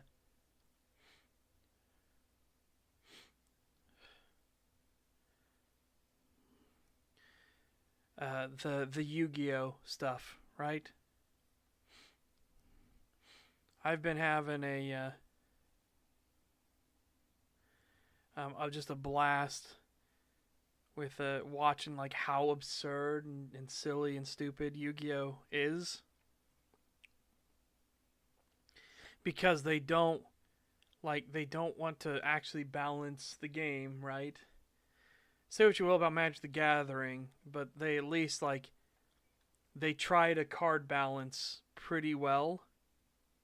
Like there's silly shenaniganry you can do. Obviously, it's a fucking card game. That's gonna happen. People are gonna find those edge cases of how to do this, this, and that. And they try their best not to ban cards, but instead just pull them out of season. There is no eternal format, right? Well, there's no eternal format yet. So I think Magic the Gathering is trying to do eternal formats. But Yu-Gi-Oh is eternal. Yu-Gi-Oh, like any card that's been printed in Yu-Gi-Oh can be used in Yu-Gi-Oh, no matter what year it is. Sorry, Chad, I'm getting some antacids. Stomach's burning. The most impressive part of Yu-Gi-Oh is its ban list. Yep, that's how they balance it. If cards get banned or limited or things like that. That's how they actually balance Yu-Gi-Oh. Unironically.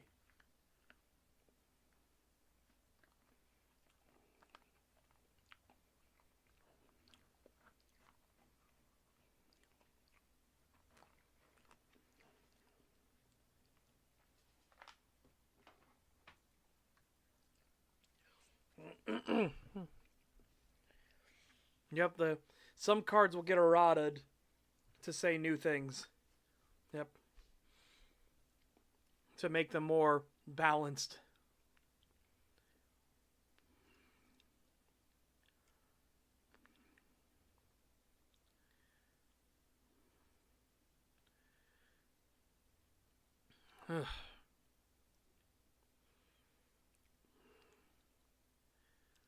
Hang on, so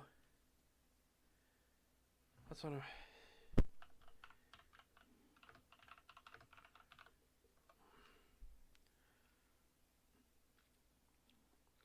This is a video. I've watched this a couple times. This is just funny. This is I need you guys to see the fucking thumbnail for this as well, because it's so fucking accurate. Hang on.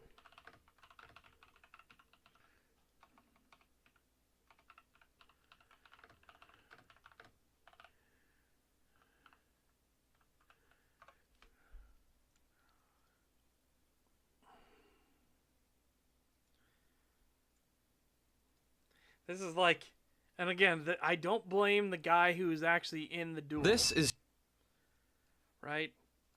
These are the silly, like, fun things that you come across. Here's the thumbnail for it.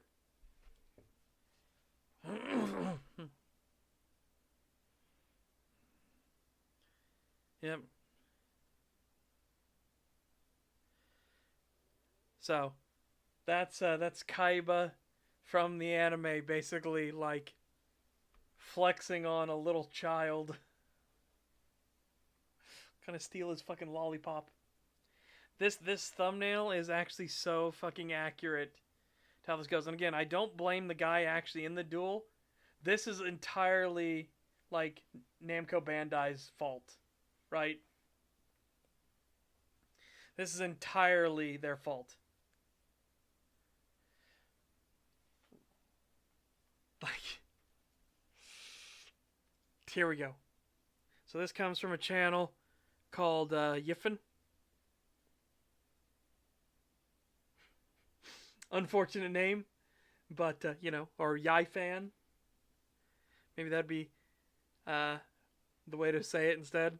Yeah, it's a very unfortunate name given the phonetic pronunciation.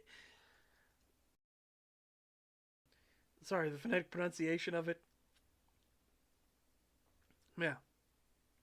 Here we go. This is the most embarrassing duel in Yu-Gi-Oh. Sorry. Did I say Namco? I meant Konami. Konami's at fault here, not Namco. My bad, Namco Bandai. It's literally funnily enough, it's my Bart Simpson's moment. Bart, no! What? I'm standing right here. Sorry, force a habit. This is Jesse Cotton, a Yu-Gi-Oh! World Champion, and he's about to play in one of his most bizarre matches in his career, because sitting across the table from him is a 10-year-old who's never played Yu-Gi-Oh! What followed next was quite possibly the lowest moment in competitive say this. Fuck Konami for making this the feature match. Yu-Gi-Oh! History. Like you eviscerated that child, Jesse. Like. But before we move on to the You duel, eviscerated the child. Danger Dog Man. I wish it wasn't Dog Man. I wish it was Wolf Man. But yeah, this is a werewolf. That's this whole thing. And the way the Danger series works... actually, no, wait. He explains it in this duel. Hang on.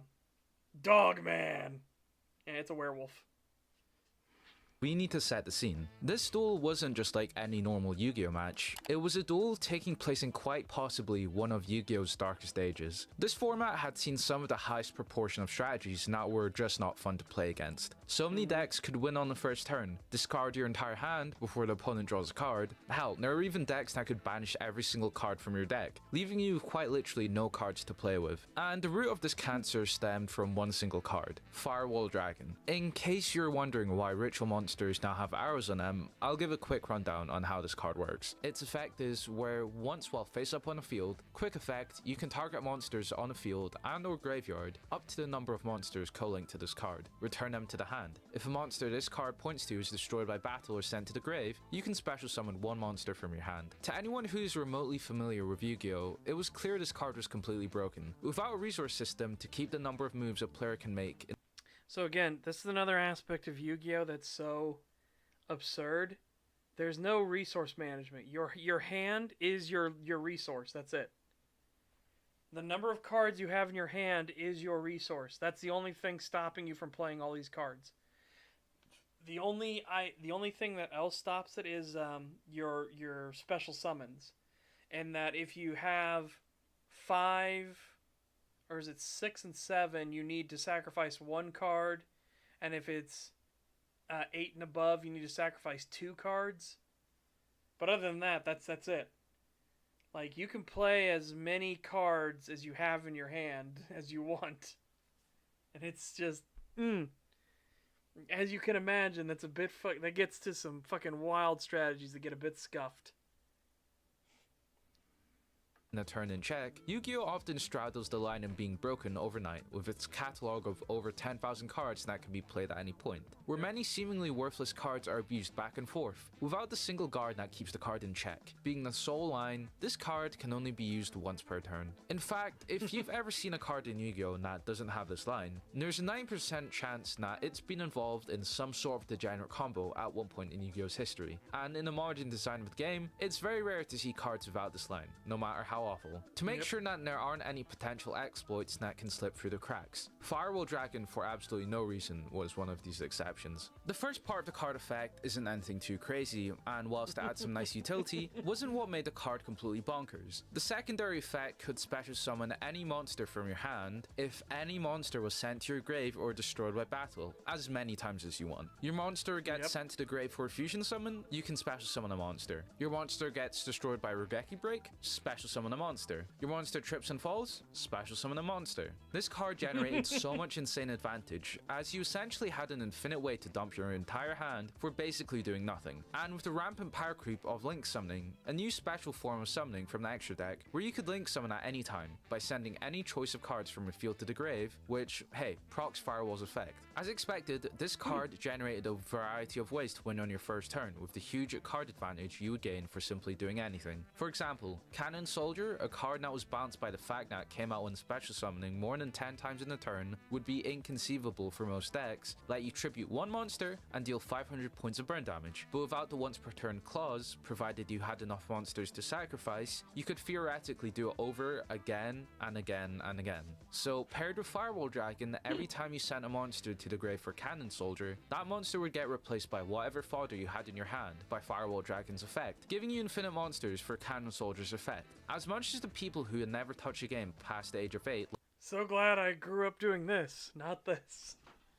This gets so fucking wild. Like, again, Yu-Gi-Oh is completely busted. The funny video series I've seen is a Magic player who's never played Yu-Gi-Oh being asked, like, is this card broken? Is this card fine, broken, underpowered? Has it been banned before or limited? Or is it totally, all 3 cards are allowed? That's what he gets asked. And I love how many of them, he's like, this card, I don't think this card's broken or anything like that. I can't see how you do this. And then the guy who's playing it, because he knows Yu-Gi-Oh really well, he's like, well, I need to explain to you why this card is one of the most broken cards in all of Yu-Gi-Oh! Because if you use this, and this, it combos into this chain, which will do, and so this card was banned.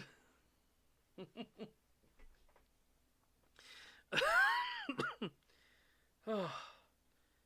Ugh, now I worked a lot of the mucus loose. Ugh. Like to complain about Yu-Gi-Oh, this format was quite literally solitaire. It was extremely common to see a match consisting of one player moving around some cards on her playmat for 6 minutes and winning without the other player even drawing a single card. What's worse is that Firewall Dragon was let rampant for an entire year. Hell, it originally was allowed to be played at free copies for a bit. No, it's not power creep, but some of it's a little bit of power creep, right? You have a little bit, but they get a lot better at trying not to power creep. but there are just so many combinations because it's an eternal format, right? It's an eternal format, so any card printed at any time in Yu-Gi-Oh's history can be used, unless it's been banned or limited or whatever else, right? Before Konami thought that limiting it to one copy would solve the entire mess of a format, it didn't. So for most of 2018, if you're playing Yu-Gi-Oh, you're facing off against decks that would be very consistently winning on your first turn, before you even got to play a single move. And that's what poor Matthew was facing off against at YCS London 2018. But before we move on to the rest of the video, I want to thank FlexSpot for sponsoring today's video. I've recently renovated my setup and upgraded to the FlexSpot E7 standing desk, along with no treadmill, and they've genuinely made my workflow so much more comfortable. I spend a lot of time editing videos, and sitting all day really wasn't doing my posture any favors. With this setup, I can switch between sitting, standing, or walking depending on what I'm doing. One of the coolest things about the treadmill is that it has Bluetooth MP3 playback, so I can listen to music whilst I'm walking. The treadmill is also extremely durable. It's built with a 275-pound weight capacity, it's sturdy enough that I can walk while typing, and even do light workouts like dumbbell curls without worrying about stability. The E7 desk itself also is extremely premium. It's very sturdy, I tested it at different heights, and there's barely any wobble. It can, Salty, it all depends. There are some cards where they require all three cards for it to function properly. All three versions of the card, because you can summon the card into the card, into the card, into the card, into the card. But if you limit it to one, it can no longer do that chain. So there are cards like that. But yeah, bans are usually like we give up. No, this can't be used. The height adjustment is smooth and it supports up to 160 kilos, so it easily handles a full gaming setup without any issues. For me, the mix of stability, weight capacity and a price is what sold me. And if you're interested, FlexSpot's Black Friday sale is right around the corner. You can get up to 80% off, plus a chance to win your entire order for free. You can use my code YTE730 for an extra $30 off. FlexSpot also offers discounts for medical workers, students, graduates, teachers and the military. If you pick one up, leave a note with my channel name at checkout. It really helps support the channel. Now, let's get back to the video. Of course, to showcase the wonderful spectacle of the matches that Yu-Gi-Oh had to offer, a live stream was being broadcast, and so the tournament producers had a real conundrum on their hands. What better way to promote the game than a clash between the best of the best, trading blow for blow in a test of pure skill? They settled on a match between Jesse Cotton, the previous winner of YCS London 2017, one of Yu-Gi-Oh's rising stars in contention for the best, against Matthew Thompson, a literal 10-year-old. In one corner, we have Jesse Cotton, being a pro duelist he is, playing one of the meta-viable strategies for the tournament, so he's playing Danger Dark World first turn kill. And in the other corner, we have 10-year-old Matthew Thompson, and he's playing, other. This wasn't a fair match by any definition of the word. Where Jesse was studying combo lines the night before, Matthew was studying decimals. Jesse's biggest stress in life was about how to pay rent. Matthew's biggest stress was about wondering how his spelling test would go. What's probably the worst part about this setup is that the tournament producers knew what they were doing. Every duelist before they sign up is required to submit a deck list showing every card they plan on using, and they knew for a fact that Matthew was playing a pile of pack filler cards that you would find for 4 cents on TCG Player, the Aster Phoenix if you will. I haven't even stocked the shelves yet. Then I'll just take whatever's lying around. It was clear I'll just take whatever's lying around. Again, so remember, keep this in mind. The event organizers knew, alright? Like, the event organizers knew entirely that what both decks were and what both decks were capable of. They knew going into this that this was going to be an absolute slaughter. There was going to be nothing that this kid could do. Nothing. to anyone that Matthew was a new player who had come to the tournament because of the anime. You could tell by the Dark Magician and Red Eye's Black Dragon in his deck. But looking at Matthew's deck, he's playing quite a versatile deck. He seems to be a big fan of the anime here. He's playing cards like Red Eyes and Dark Magician. UFO Turtle is in there as well. He's got some Gravekeepers in there as well. Did Yugi play UFO Turtle at any point? But unfortunately, this was Yu-Gi-Oh! In 2018. This was the big leagues. It's a game dominated almost exclusively by grown men with poor social skills in their mid to late 20s. Setting 3 cards face down. You know you got 4 darks. My turn is over. And My turn is over.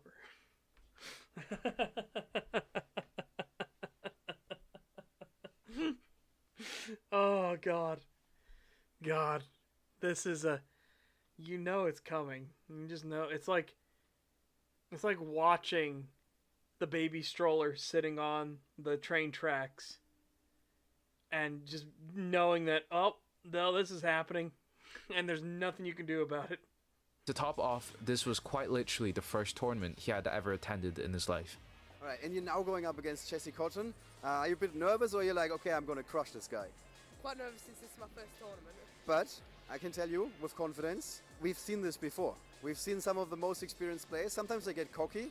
He doesn't seem cocky right now, but we never know. This was set up to be a David against Goliath, a real underdog match where maybe even a kid with no experience could win, as long as they believed in the heart of the cards, and maybe, just maybe, against all the odds, they could win.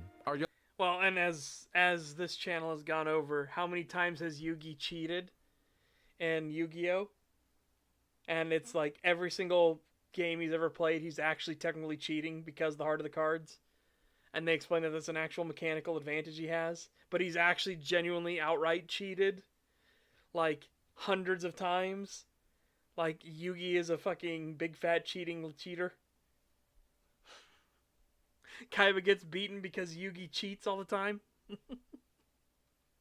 Young duelist could draw the one card that could turn the tide. Well, that's assuming he even got to draw a card before losing. To add to the absurdity of the situation, the commentators of course play it straight. After all, these were the cards they were dealt with. To their credit, they treat Matthew like any other serious competitor, pretending like the outcome of the duel is anything but a bloodbath. He mentioned that it's his first tournament. That's impressive. It shows a lot of character. Let's see how they get on, I guess. Yeah. They know.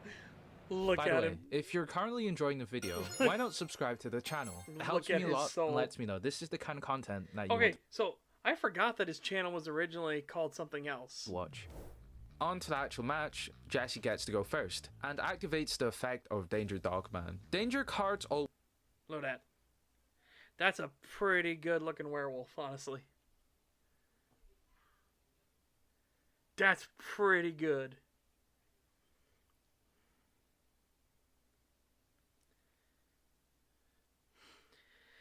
Yeah.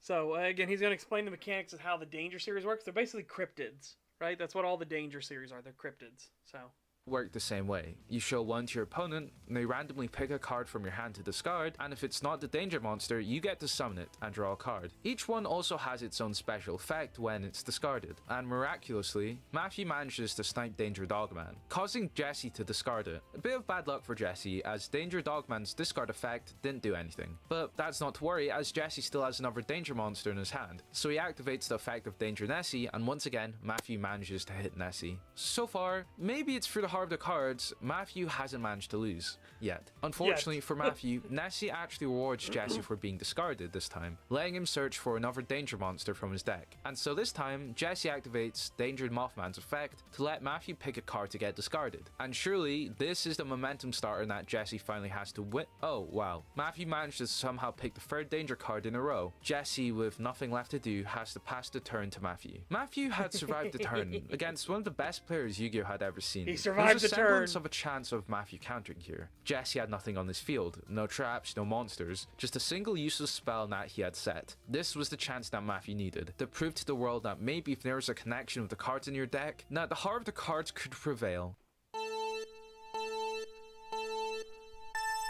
The beginning of the end. He has. Matthew plays a single field spell and passes. Not exactly the reversal that was needed for Matthew to win. The field spell that Matthew activated was Temple of the Mind's Eye, a card that reduced any battle damage to 1000. Except Jesse's deck doesn't even use battle damage, he wins by burning your life points directly, making this card functionally useless. We even get to take a peek at Matthew's hand.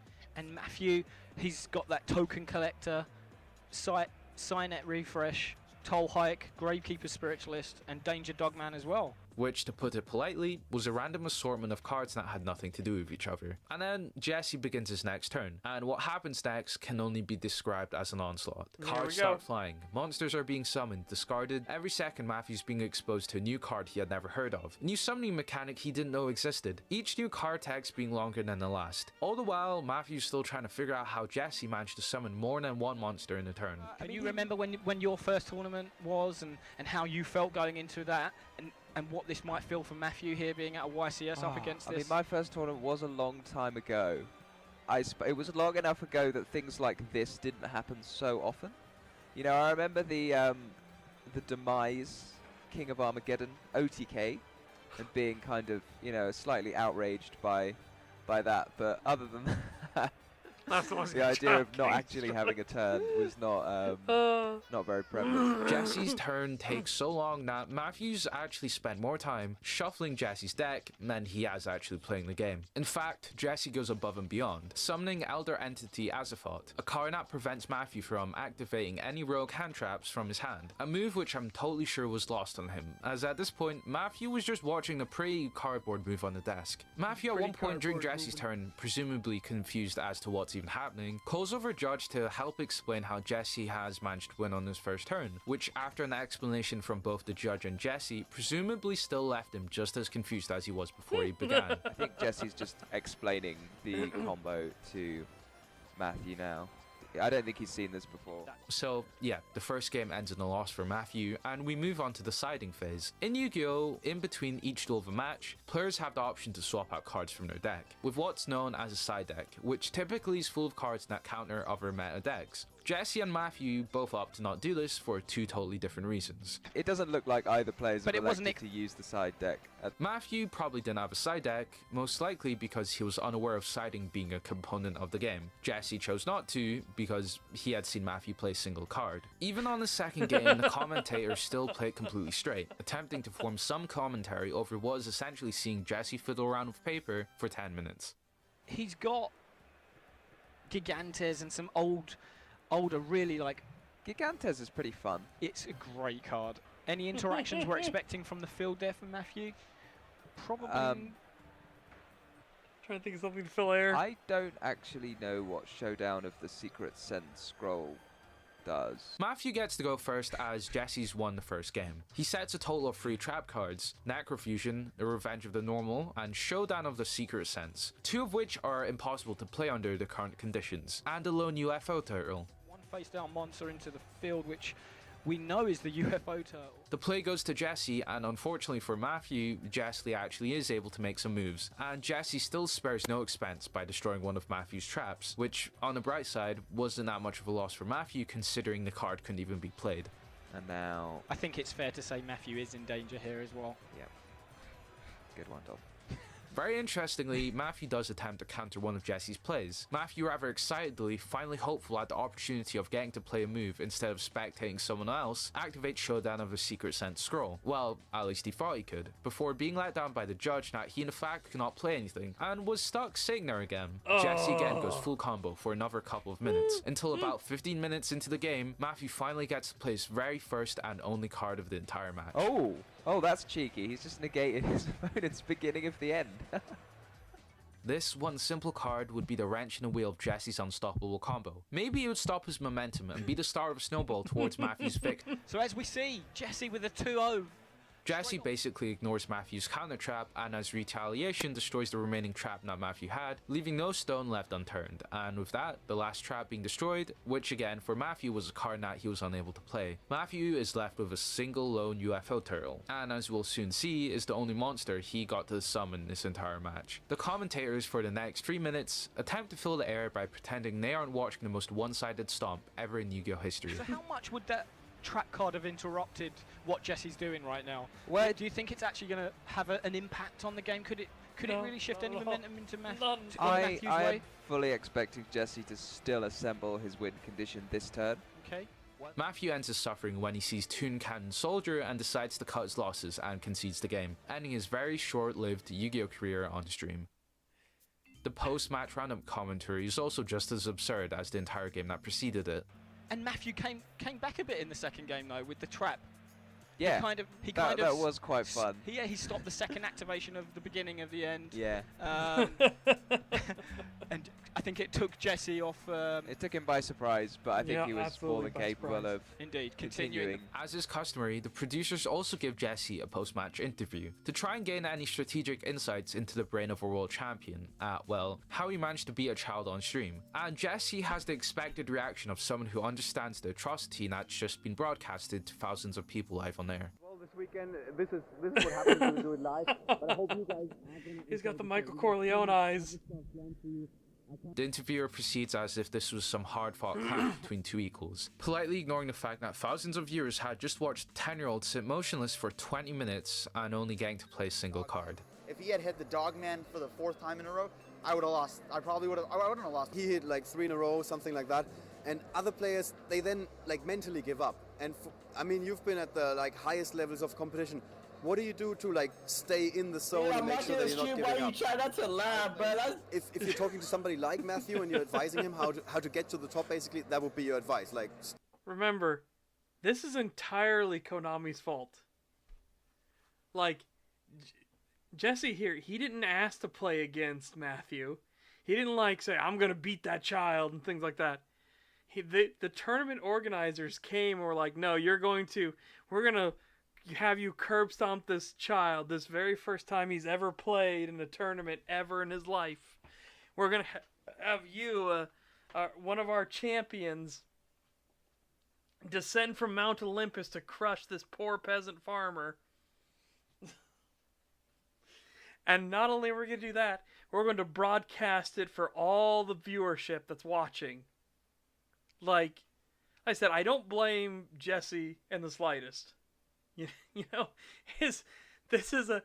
he got put into a situation to be the villain, right? Like, he got forced to play the evil mastermind. Just like, okay, well, this is, And again, what was he supposed to do? Was he supposed to have just an entirely other deck that he could have pulled out at a moment's notice that was just a random hodgepodge assortment of cards to make an actual thrilling match? Like, it's not his fault. He brought the deck to here to compete in the tournament. He wouldn't. Did they warn him ahead of time? By the way, we're going to have you play this random child. So make sure you have a deck of just like cobbled together, thrown together nothingness so that we can make it an interesting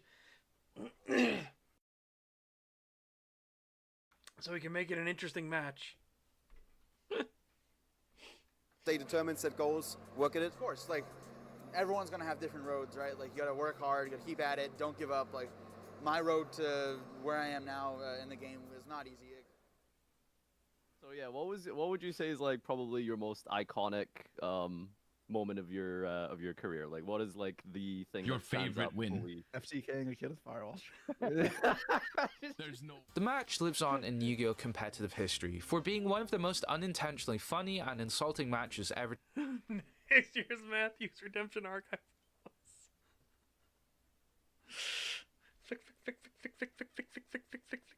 To be shown at a YCS. Following this YCS, miraculously, Firewall Dragon got banned in the Forbidden Unlimited list. Oh god. Oh my god!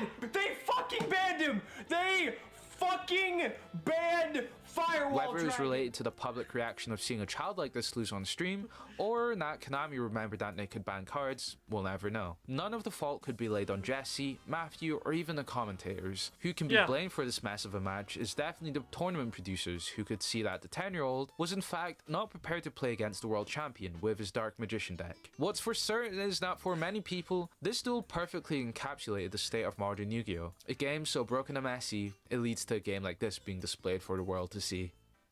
We've just witnessed quite possibly the worst match in Yu-Gi-Oh! History, but what if I told you there was a time when the exact opposite happened? When Yes, I kind of want to watch that one because that's literally the video right up there. How a grandpa broke Yu-Gi-Oh! With Exodia.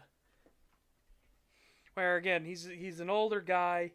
He wanted to play with his grandson, and like, was it his grandson or was it his son? But one of them. He wanted to play with his family, and like be there, but he's actually a really good Yu-Gi-Oh player, but he can't play really fast. So he plays decks that are all about stalling and slowing things down so that, he can more operate at that speed, right? Konami should cower and hide making pachinko machines. But no, this is actually a really good video too. Yeah. Because he took a deck that's a total meme, the Exodia, and he actually won like a lot of different matches with it. Like, he wasn't perfect or flawless or anything like that, but he's also known as being a really good guy. Like, everybody loves him because he's just like a good sport. He's a good guy in the scene and everything like that. He's very humble. He's just there to play and have fun, right? You know what? Let's do it. Let's watch that one too. And that'll be where we end the stream afterwards. We're going to watch this one. This is Jeffrey Leonard. Okay. So welcome. Again, same channel. We haven't changed the channel or anything like that. This is the same YouTube channel. This is about the Yu-Gi-Oh! Grandpa. At the ripe age of 54 years old at a major Yu-Gi-Oh! Tournament, and he's playing Exodia, one of the worst decks in Yu-Gi-Oh! Against tournaments, the undisputed best deck of the game, and yet somehow... And all 5 pieces have been assembled. The legs, the arms, the head, Exodia obliterate! This is the story of how one duel cemented Jeff Leonard's place in Yu-Gi-Oh! History. Who exactly is Jeffrey Leonard? Well, even with him being twice the age of the average duelist, he's one of the most beloved players in the entire community. His story began like countless dads, wanting to spend more time with his kid, but Jeff went above and beyond. He didn't want to just play with his son, he wanted to beat him. The problem? His son was playing fast and complicated decks, where a single turn could snowball into a cascade of moves that never seemed to end, and Jeff wasn't able to keep up. So instead, he went with the exact opposite approach, stun decks. These decks were designed to shut everything down and stop the opponent from even getting their combos off the ground. The stun-based playstyle was the complete antithesis to combo decks, and that was the playstyle that Jeff would gravitate towards. But Jeff wasn't just a feel-good story, he had the skill to back it up. With multiple tournament tops over the years, within the community he became known as the wholesome old guy everyone loved, and videos featuring him could pull over 100,000 views. He wasn't loud or brash, he was the perfect character of a dad, wearing a cheerful smile on his face as he played Yu-Gi-Oh!, playing at his own pace. His age made him stand out, sure, but it was his good nature that made him so beloved. Jeff had Is it possible to get Exodia on turn 1? Oh boy, is it. Sounds like my kind of deck if I played card games, yep. reputation as one of the most nicest players in the scene, and everyone welcomed him into the community as one of their own. But at the same time that Jeff was making his way around in the community, known as the wholesome, lovable dad, another story was unfolding, with the rise of one of Yu-Gi-Oh's most hated cards, a story Jeff would be tied to. Yep. This is a card that, like, unbelievably, this card is hilariously broken on like every level, to the point where you just have to ask the question of who thought this card up. And again, he's not lying when he said apparently it's the most hated card in all of Yu-Gi-Oh history. In an unexpected way. Mystic Mine! Mystic Mine! Mystic Mine. Mystic Mine. Mystic Mine. Mystic Mine! Mystic Mine, a card so notorious that the mere mention of it could send a shiver through any. Your deck is so annoying, you left me no choice but to use what? Mystic Mine. My deck! Duelist. It was universally hated because of how brutally effective it was at stunning your opponent. Mystic Mine terrorized the player base, where if you ever came across it in a duel, you knew you were in for a rough time. Mystic Mine is a field spell with one simple effect. If your opponent controls more monsters than you, they can't activate monster effects or declare an attack. And if you control more, the same also applies to you. And if both players have the same number of monsters, Mystic Mine destroys itself. So I want you to think about that. Okay? I want you to think about how broken that card is. If your opponent has more monsters than you, so 1, and you play that they aren't allowed to use monster effects or attack you, ever. Yeah, you just don't put any monsters on your own field. If they summon a single monster, you Mystic Mine.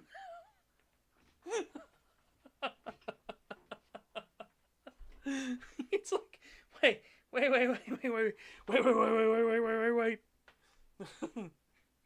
On paper, it might sound like a balanced card, but in practice, it was anything but. I hope on the very first ban list after this set's release, that card goes to like 0. The card fell into a category known as floodgates, cards that stop entire mechanics of the game. Floodgates are generally disliked, as they are cards that prevent players from making certain actions, such as Imperial Order or Vanity's Emptiness. If you don't know, he's speaking on terms of people that don't know Yu-Gi-Oh, right? It sounds balanced because there's the downside if you have more cards, right? If you have more monsters, sort of thing. Like, it sounds balanced in that way, like, oh, but here's the catch. If you are the one with more, then it hits you instead. And it's like, yeah, but anybody that knows Yu-Gi-Oh knows, like, sure. Which prevents special summoning or activating spells. Imagine your opponent plays Mystic Mine, and then suddenly half of the cards in your deck are worthless, and then removing it, easier said than done. It's like being told to cut down a tree after somebody has taken away your axe. This card was frustrating to play against, as it shut off monster effects, which left many decks unable to even function. Now sure, you also had 2 ways to remove it, through spell destruction effects, or by controlling an equal number of monsters your opponent controls, but neither were reliable. At this point in Yu-Gi-Oh, power creep had advanced so far that spells and traps dedicated to spell and trap removal were relegated instead to inbuilt archetype monster effects, which Mystic Mine completely shut down. Relying on its inbuilt destruction effect didn't work either. If your opponent ever thought the coast was clear with no Mystic Mine on board, cards like Metaverse or Demise of Land could play Mystic Mine during the opponent's turn, acting not only as a form of disruption, but also leaving your opponent with at least 1 monster on the board, and once a monster was stuck, it was nearly impossible to remove it without the very effect Mystic Mine disabled. This card created a strange gameplay state, where if the opponent ever summoned a single monster, they were locked out of playing until they drew an answer, and if they held back and waited, they couldn't advance their strategy. To put in perspective of how broken it was, for a feature match at a YCS, where the only actions were draw, then pass, for 10 turns. It was a miserable experience for everyone involved, for the opponent, spectators, and honestly probably even the person piloting the deck. Let's see what we're playing against. Safe to say, Mystic Mine was despised by almost every corner of the community. It created 2 groups of players, the people who played it and the people who didn't. And if you're in that first group, then you're public enemy number 1. One playstyle that spawned the rise of Mystic Mine was Mystic Mine Burn. Since Mine stalled opponent, it synergized nicely with burn decks, which relied on dealing damage through effects rather than battle. Burn decks were also known for being uninteractive, and combining them with Mystic Mine created the perfect recipe for being the most hated strategy in the game. Well, what would the most toxic deck look like? The most popular build that came from this era was the PPG Top 16 deck list, that would rely on shutting down your opponent with Mystic Mine, and then winning the game through the ticking time bombs of Wave Motion Cannon, which dealt 1000 damage for every turn it stayed on the field before being sent to the grave. Or Final Countdown, a card which let you win a game after 20 turns had passed. And when you looked at the specifics of the deck list itself, it looked like it was engineered purely to frustrate. It ran 15 cards which let you get faster access to Mystic Mine, and once it was online, removing it was a nightmare. Thanks to protection cards like Prohibition, Field Barrier, or Solemn Judgment, and one of the nastiest tech cards, Goddess's Skull's Oracle, let you prevent your opponent from even drawing any outs. You'd think the most toxic player imaginable could have built this deck, but the truth, it was none other than Jeffrey Leonard, who placed top 16 in a PPG tournament with this very build. Despite playing one of the most degenerate decks ever built, everyone gave Jeff a pass. It probably made him even more like legally the allowed most to play wholesome Mystic person Mine. in the entire community, was playing one of the most hated decks in the history of Yu-Gi-Oh! It had a very ironic contrast that everyone seemed to find funny. Even became a running joke that Jeff playing Mystic Mine against his own son was another form of child abuse. Jeff wasn't even a pushover who's carried by Mystic Mine. He clearly had the skill to back it up, considering his tops at PPG or the first place wins at numerous COVID-era tournaments. For a while, Jeff was in his element, as Mystic Mine was meta, playing the same game of Yu-Gi-Oh! That he loved, always with a smile on his face, until December 1st, 2022. Mystic Mine, Mystic Mine, Mystic Mine. Mystic Mine is on there. Mystic Mine is banned. On that day, the new Mystic ban Mine was is dropped, banned. and Mystic Mine was wiped off the game, and with it, every deck that relied on it, leaving Jeff without his weapon of choice. To make matters worse, the meta had completely shifted. With the introduction of tier limits, a deck unlike anything before. Not only could it string together absurdly long combos on its own turn, it was known as a turn 0 deck, as it could combo not just during their turn, but during yours. Tier limits were the start of a new era of power creep, a deck so strong that even 3 years later, they're still unmatched. So the era of Mystic Mine had... The crazy thing about tier limits, again, because this is the rabbit hole I've gone down, right? The craziest part about tier limits is that so many of the cards in the tier limits deck has been banned or limited to 1 or even limited to 2 in some cases. And it's still the most powerful meta deck in Yu-Gi-Oh! After he showed, there's one channel that showed like all the tier limits cards, and he said, and these are all the ones that got banned, and he puts X's on them, and like, so these are the only cards that are left, and it's still the most powerful fucking meta deck there is. Tier limits is like tier limits is when they went off their meds and decided like we just want to fucking nuke the entire like power structure of our game.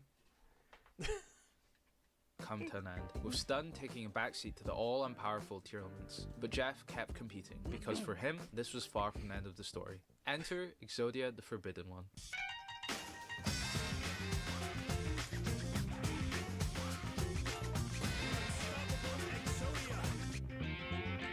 Jeff always had an affinity for unconventional decks, often choosing to play first turn kill decks. But with this change in era, his next pick was just as strange, as at YCS Indianapolis 2023, the deck he played was... Exodia! Obliterate!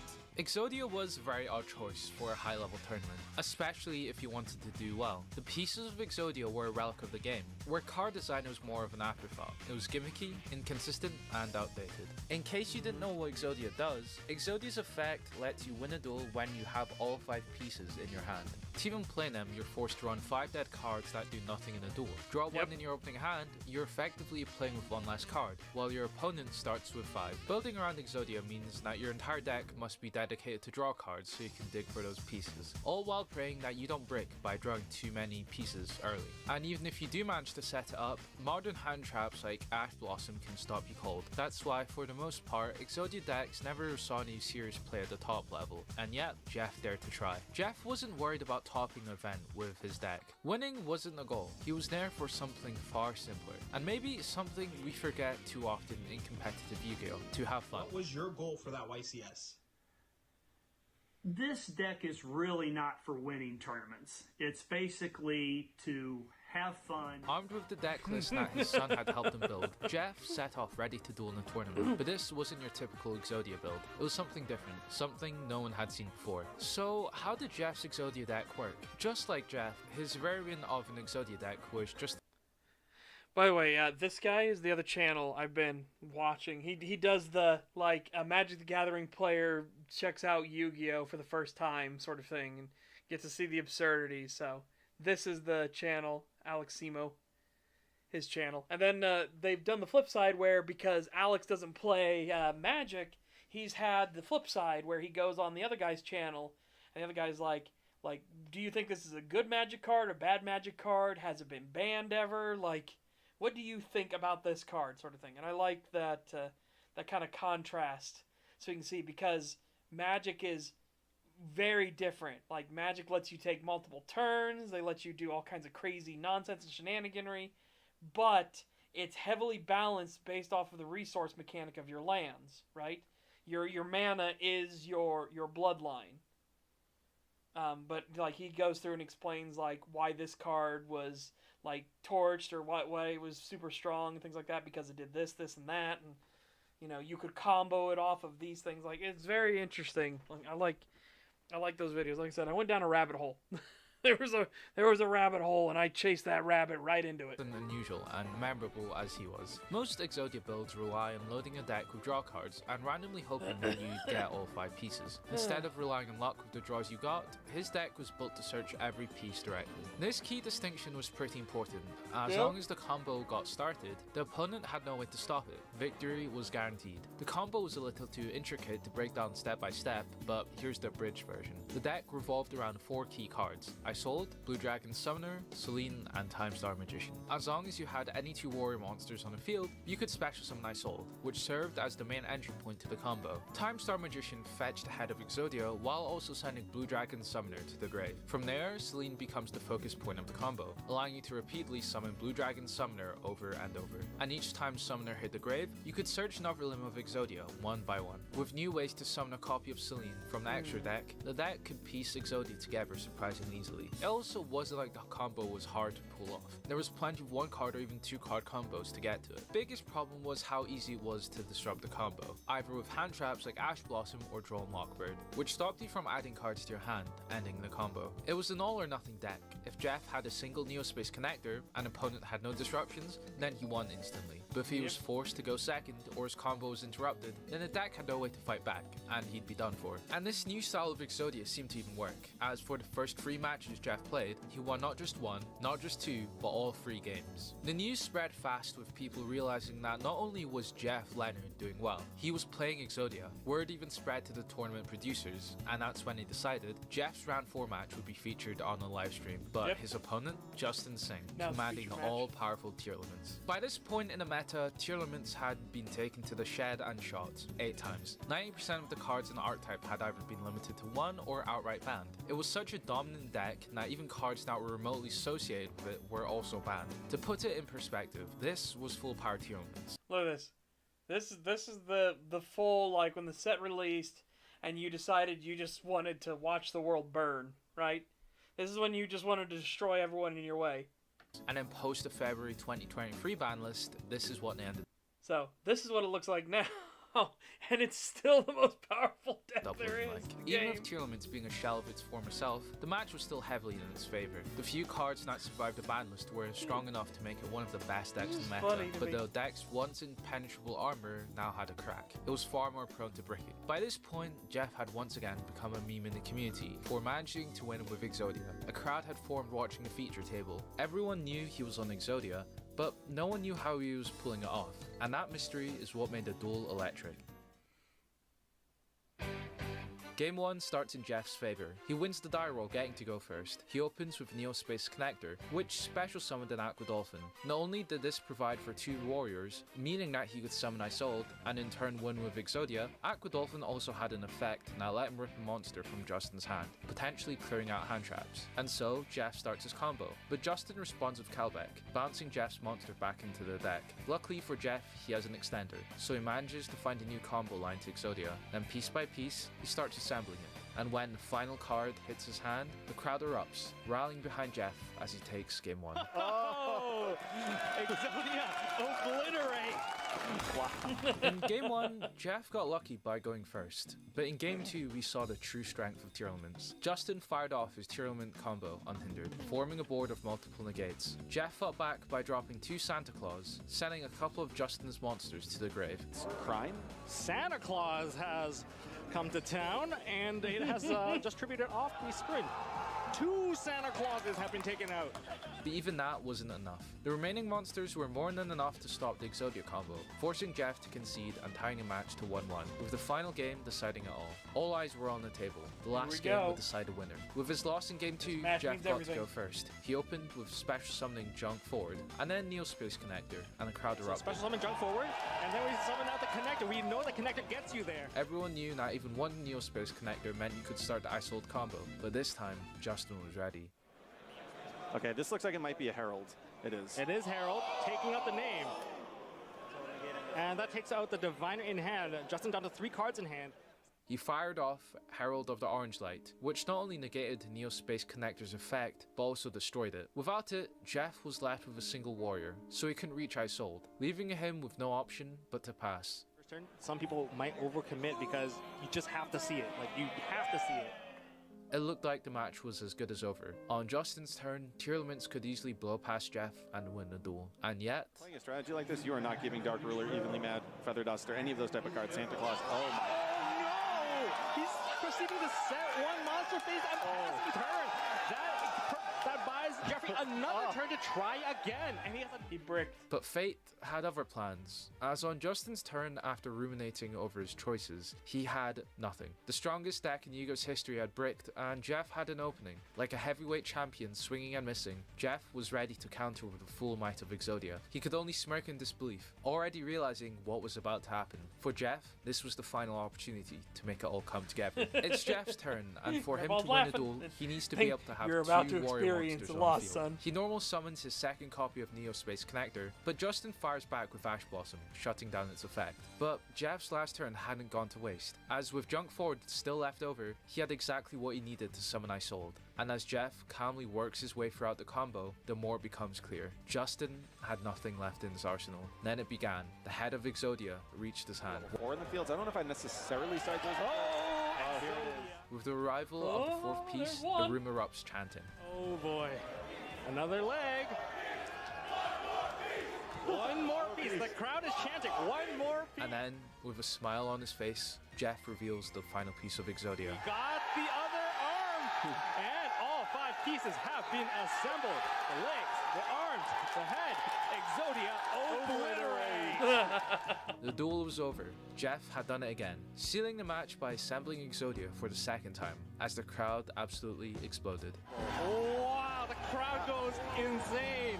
With Jeff's victory, he cemented himself in the history of Yu-Gi-Oh! After all, there's few people who can claim they played Exodia in a feature match and won. Sure, he dropped the next 3 rounds and finished 4-3, but that didn't matter, because when people remember that tournament, they remember Jeff. His personality left such a mark that even his opponent, after arguably losing in a pretty uninteractive duel, couldn't help but laugh and smile. And a moment spread far beyond the niche group of competitive Yu-Gi-Oh! Players. Clips of Jeff's Exodia win went viral, reaching even casual fans who hadn't played the game in years, but still remembered Exodia from their childhood. And that's what Jeff's story reminds us. It's not the deck that defines the player, it's the player that defines the deck. If anyone else had been a face of Mystic Mine or an Exodia FTK, the reception would have been far less positive. But because it was Jeff, we loved it. In a world full of egos and competition, we could all learn to be a little more like Jeff.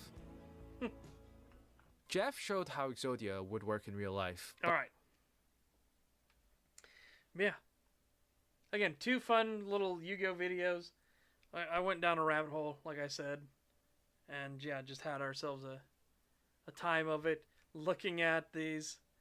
The thumbnail for the first video we watched is still so good. That thumbnail is fucking great. The thumbnail's amazing. But yeah, that's just a fun one. Just a couple of them. Very highly recommended.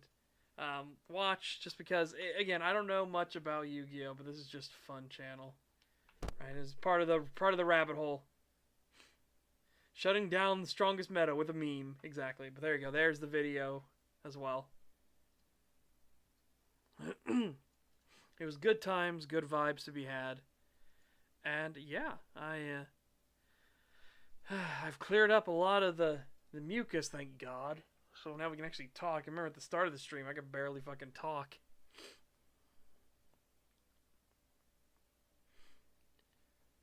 Oh.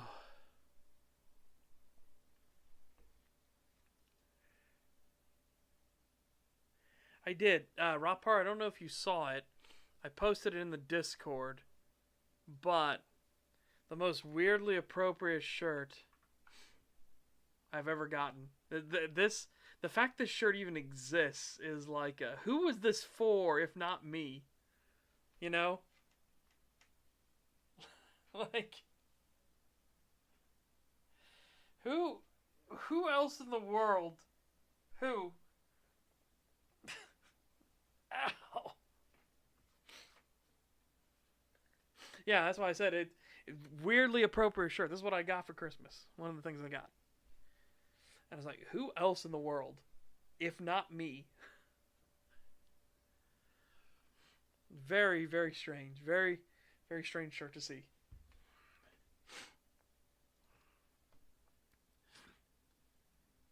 Well, this is the thing. It's like, why? Who thought this up? You know?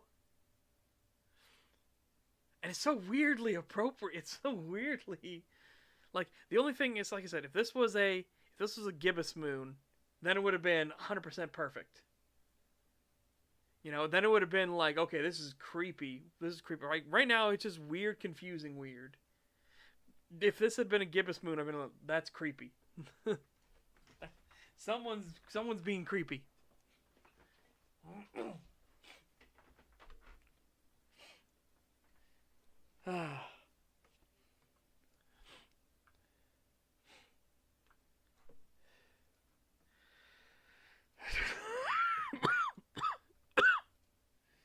Oh my god.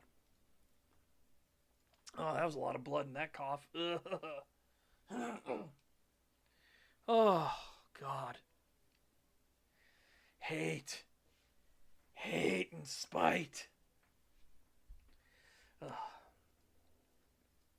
Anyways, chat. I think that's where we'll wrap it up for today.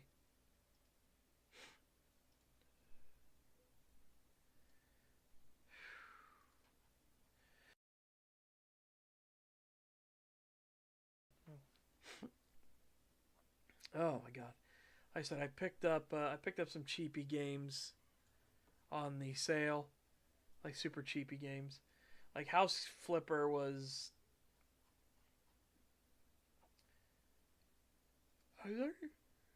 there 5, right? Yeah, House Flipper's $2.50 right now. So I was like, okay, I'll get House Flipper. That seems like a cozy game I could I could work with.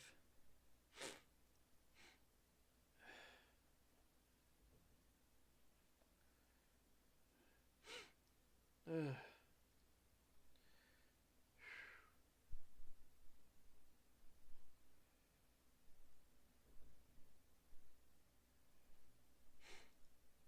House Flipper pets, what?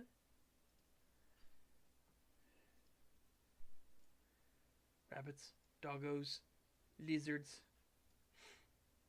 parrots, kitties, mouses, or mices, gerbils. Huh.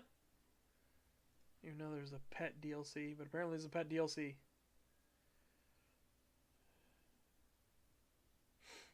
Ugh.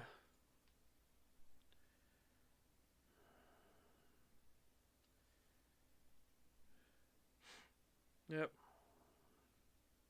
Drink some honey tea and feel better. I might.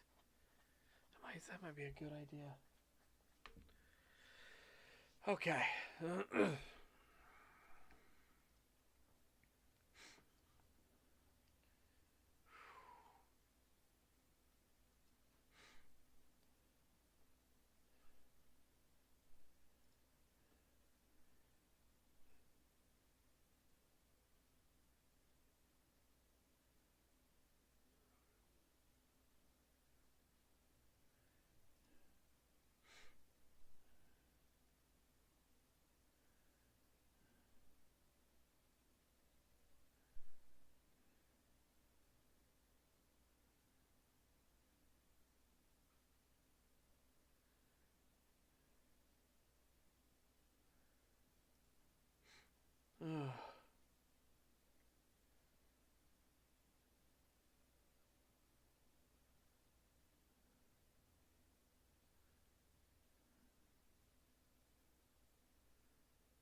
What? In the fuck?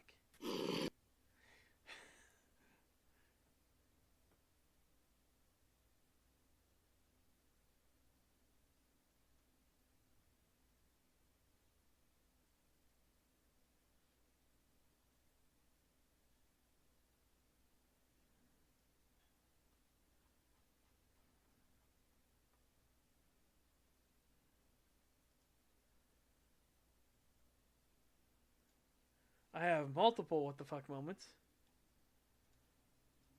Apparently the Russians are trying to one up the furry community. Hang on, chat. We'll show this and then we'll probably get out of here. And there was a meme that I immediately like looked at it and I'm just like, what the fuck?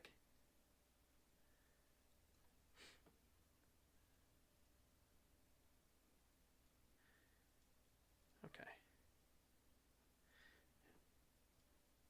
Here we go. What? How?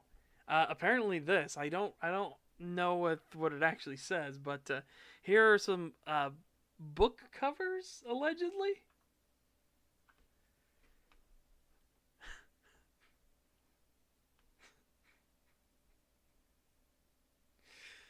And the follow-up apparently.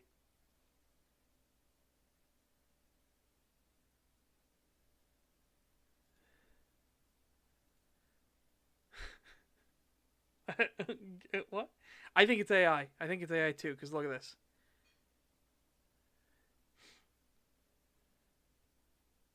Did they accidentally make a sexy Olympic mascot again?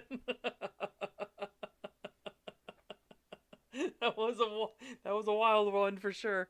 Yeah, I think this is AI too because of this. It does.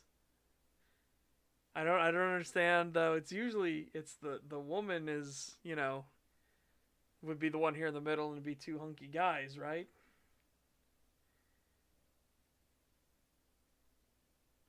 Love Stories cover. Yeah. Now this is the other one. I haven't seen. I just looked at it for a second, and what I saw here immediately like made me go, "What the fuck?" Okay, so already, I have very many questions. This is the image. This is how it looks. It starts with. I'm like, what? So I got no idea where this is going. Apparently it's only 6 seconds long.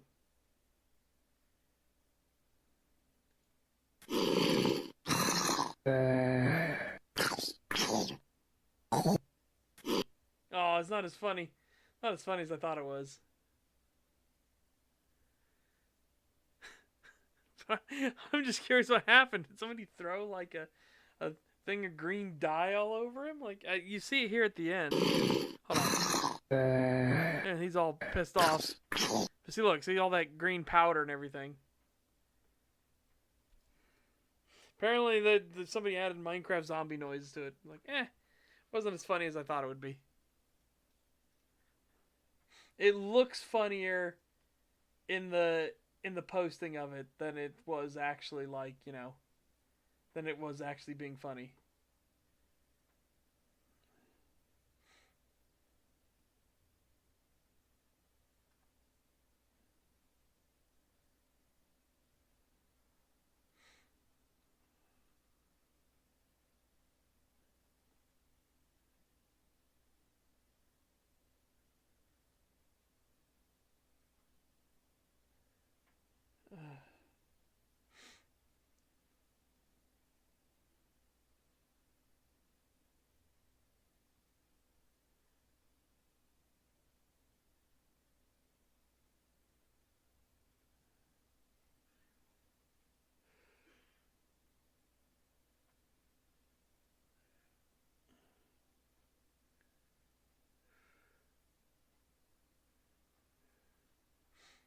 Oh. Sorry, I had another wave of tiredness hit me. Yeah.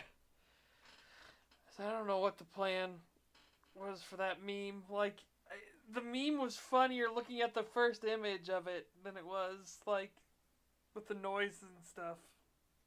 I feel like it would have been funnier if we had actually heard the little dwarf man, the little midget actually, like, screeching. Yeah, I'm going to get much rest. I managed to stretch the stream out though to a decent length, so that'll work for me. Yeah. Remember, chat, tomorrow for Saturday Showtime, we're gonna watch Jingle All the Way, a really good, fun and funny Christmas movie. That'll be our ending of the Christmas season. So hopefully you guys will enjoy that. If you have time. Hope you guys take care. Have a fantastic day. Stay safe and healthy. Get fit, get ripped. And please stay healthy because, oh my god. Oh, this sucks. But I will see you guys on Monday. Yep, I should. I'm going to be drinking stuff. You should have heard me at the start of the stream, Rapar, when none of the mucus, when I hadn't, like, coughed up enough stuff and none of the stuff was, like, cleared up. I could barely speak. It was bad. It was really bad. Yeah. Have a bye-bye for now, everyone.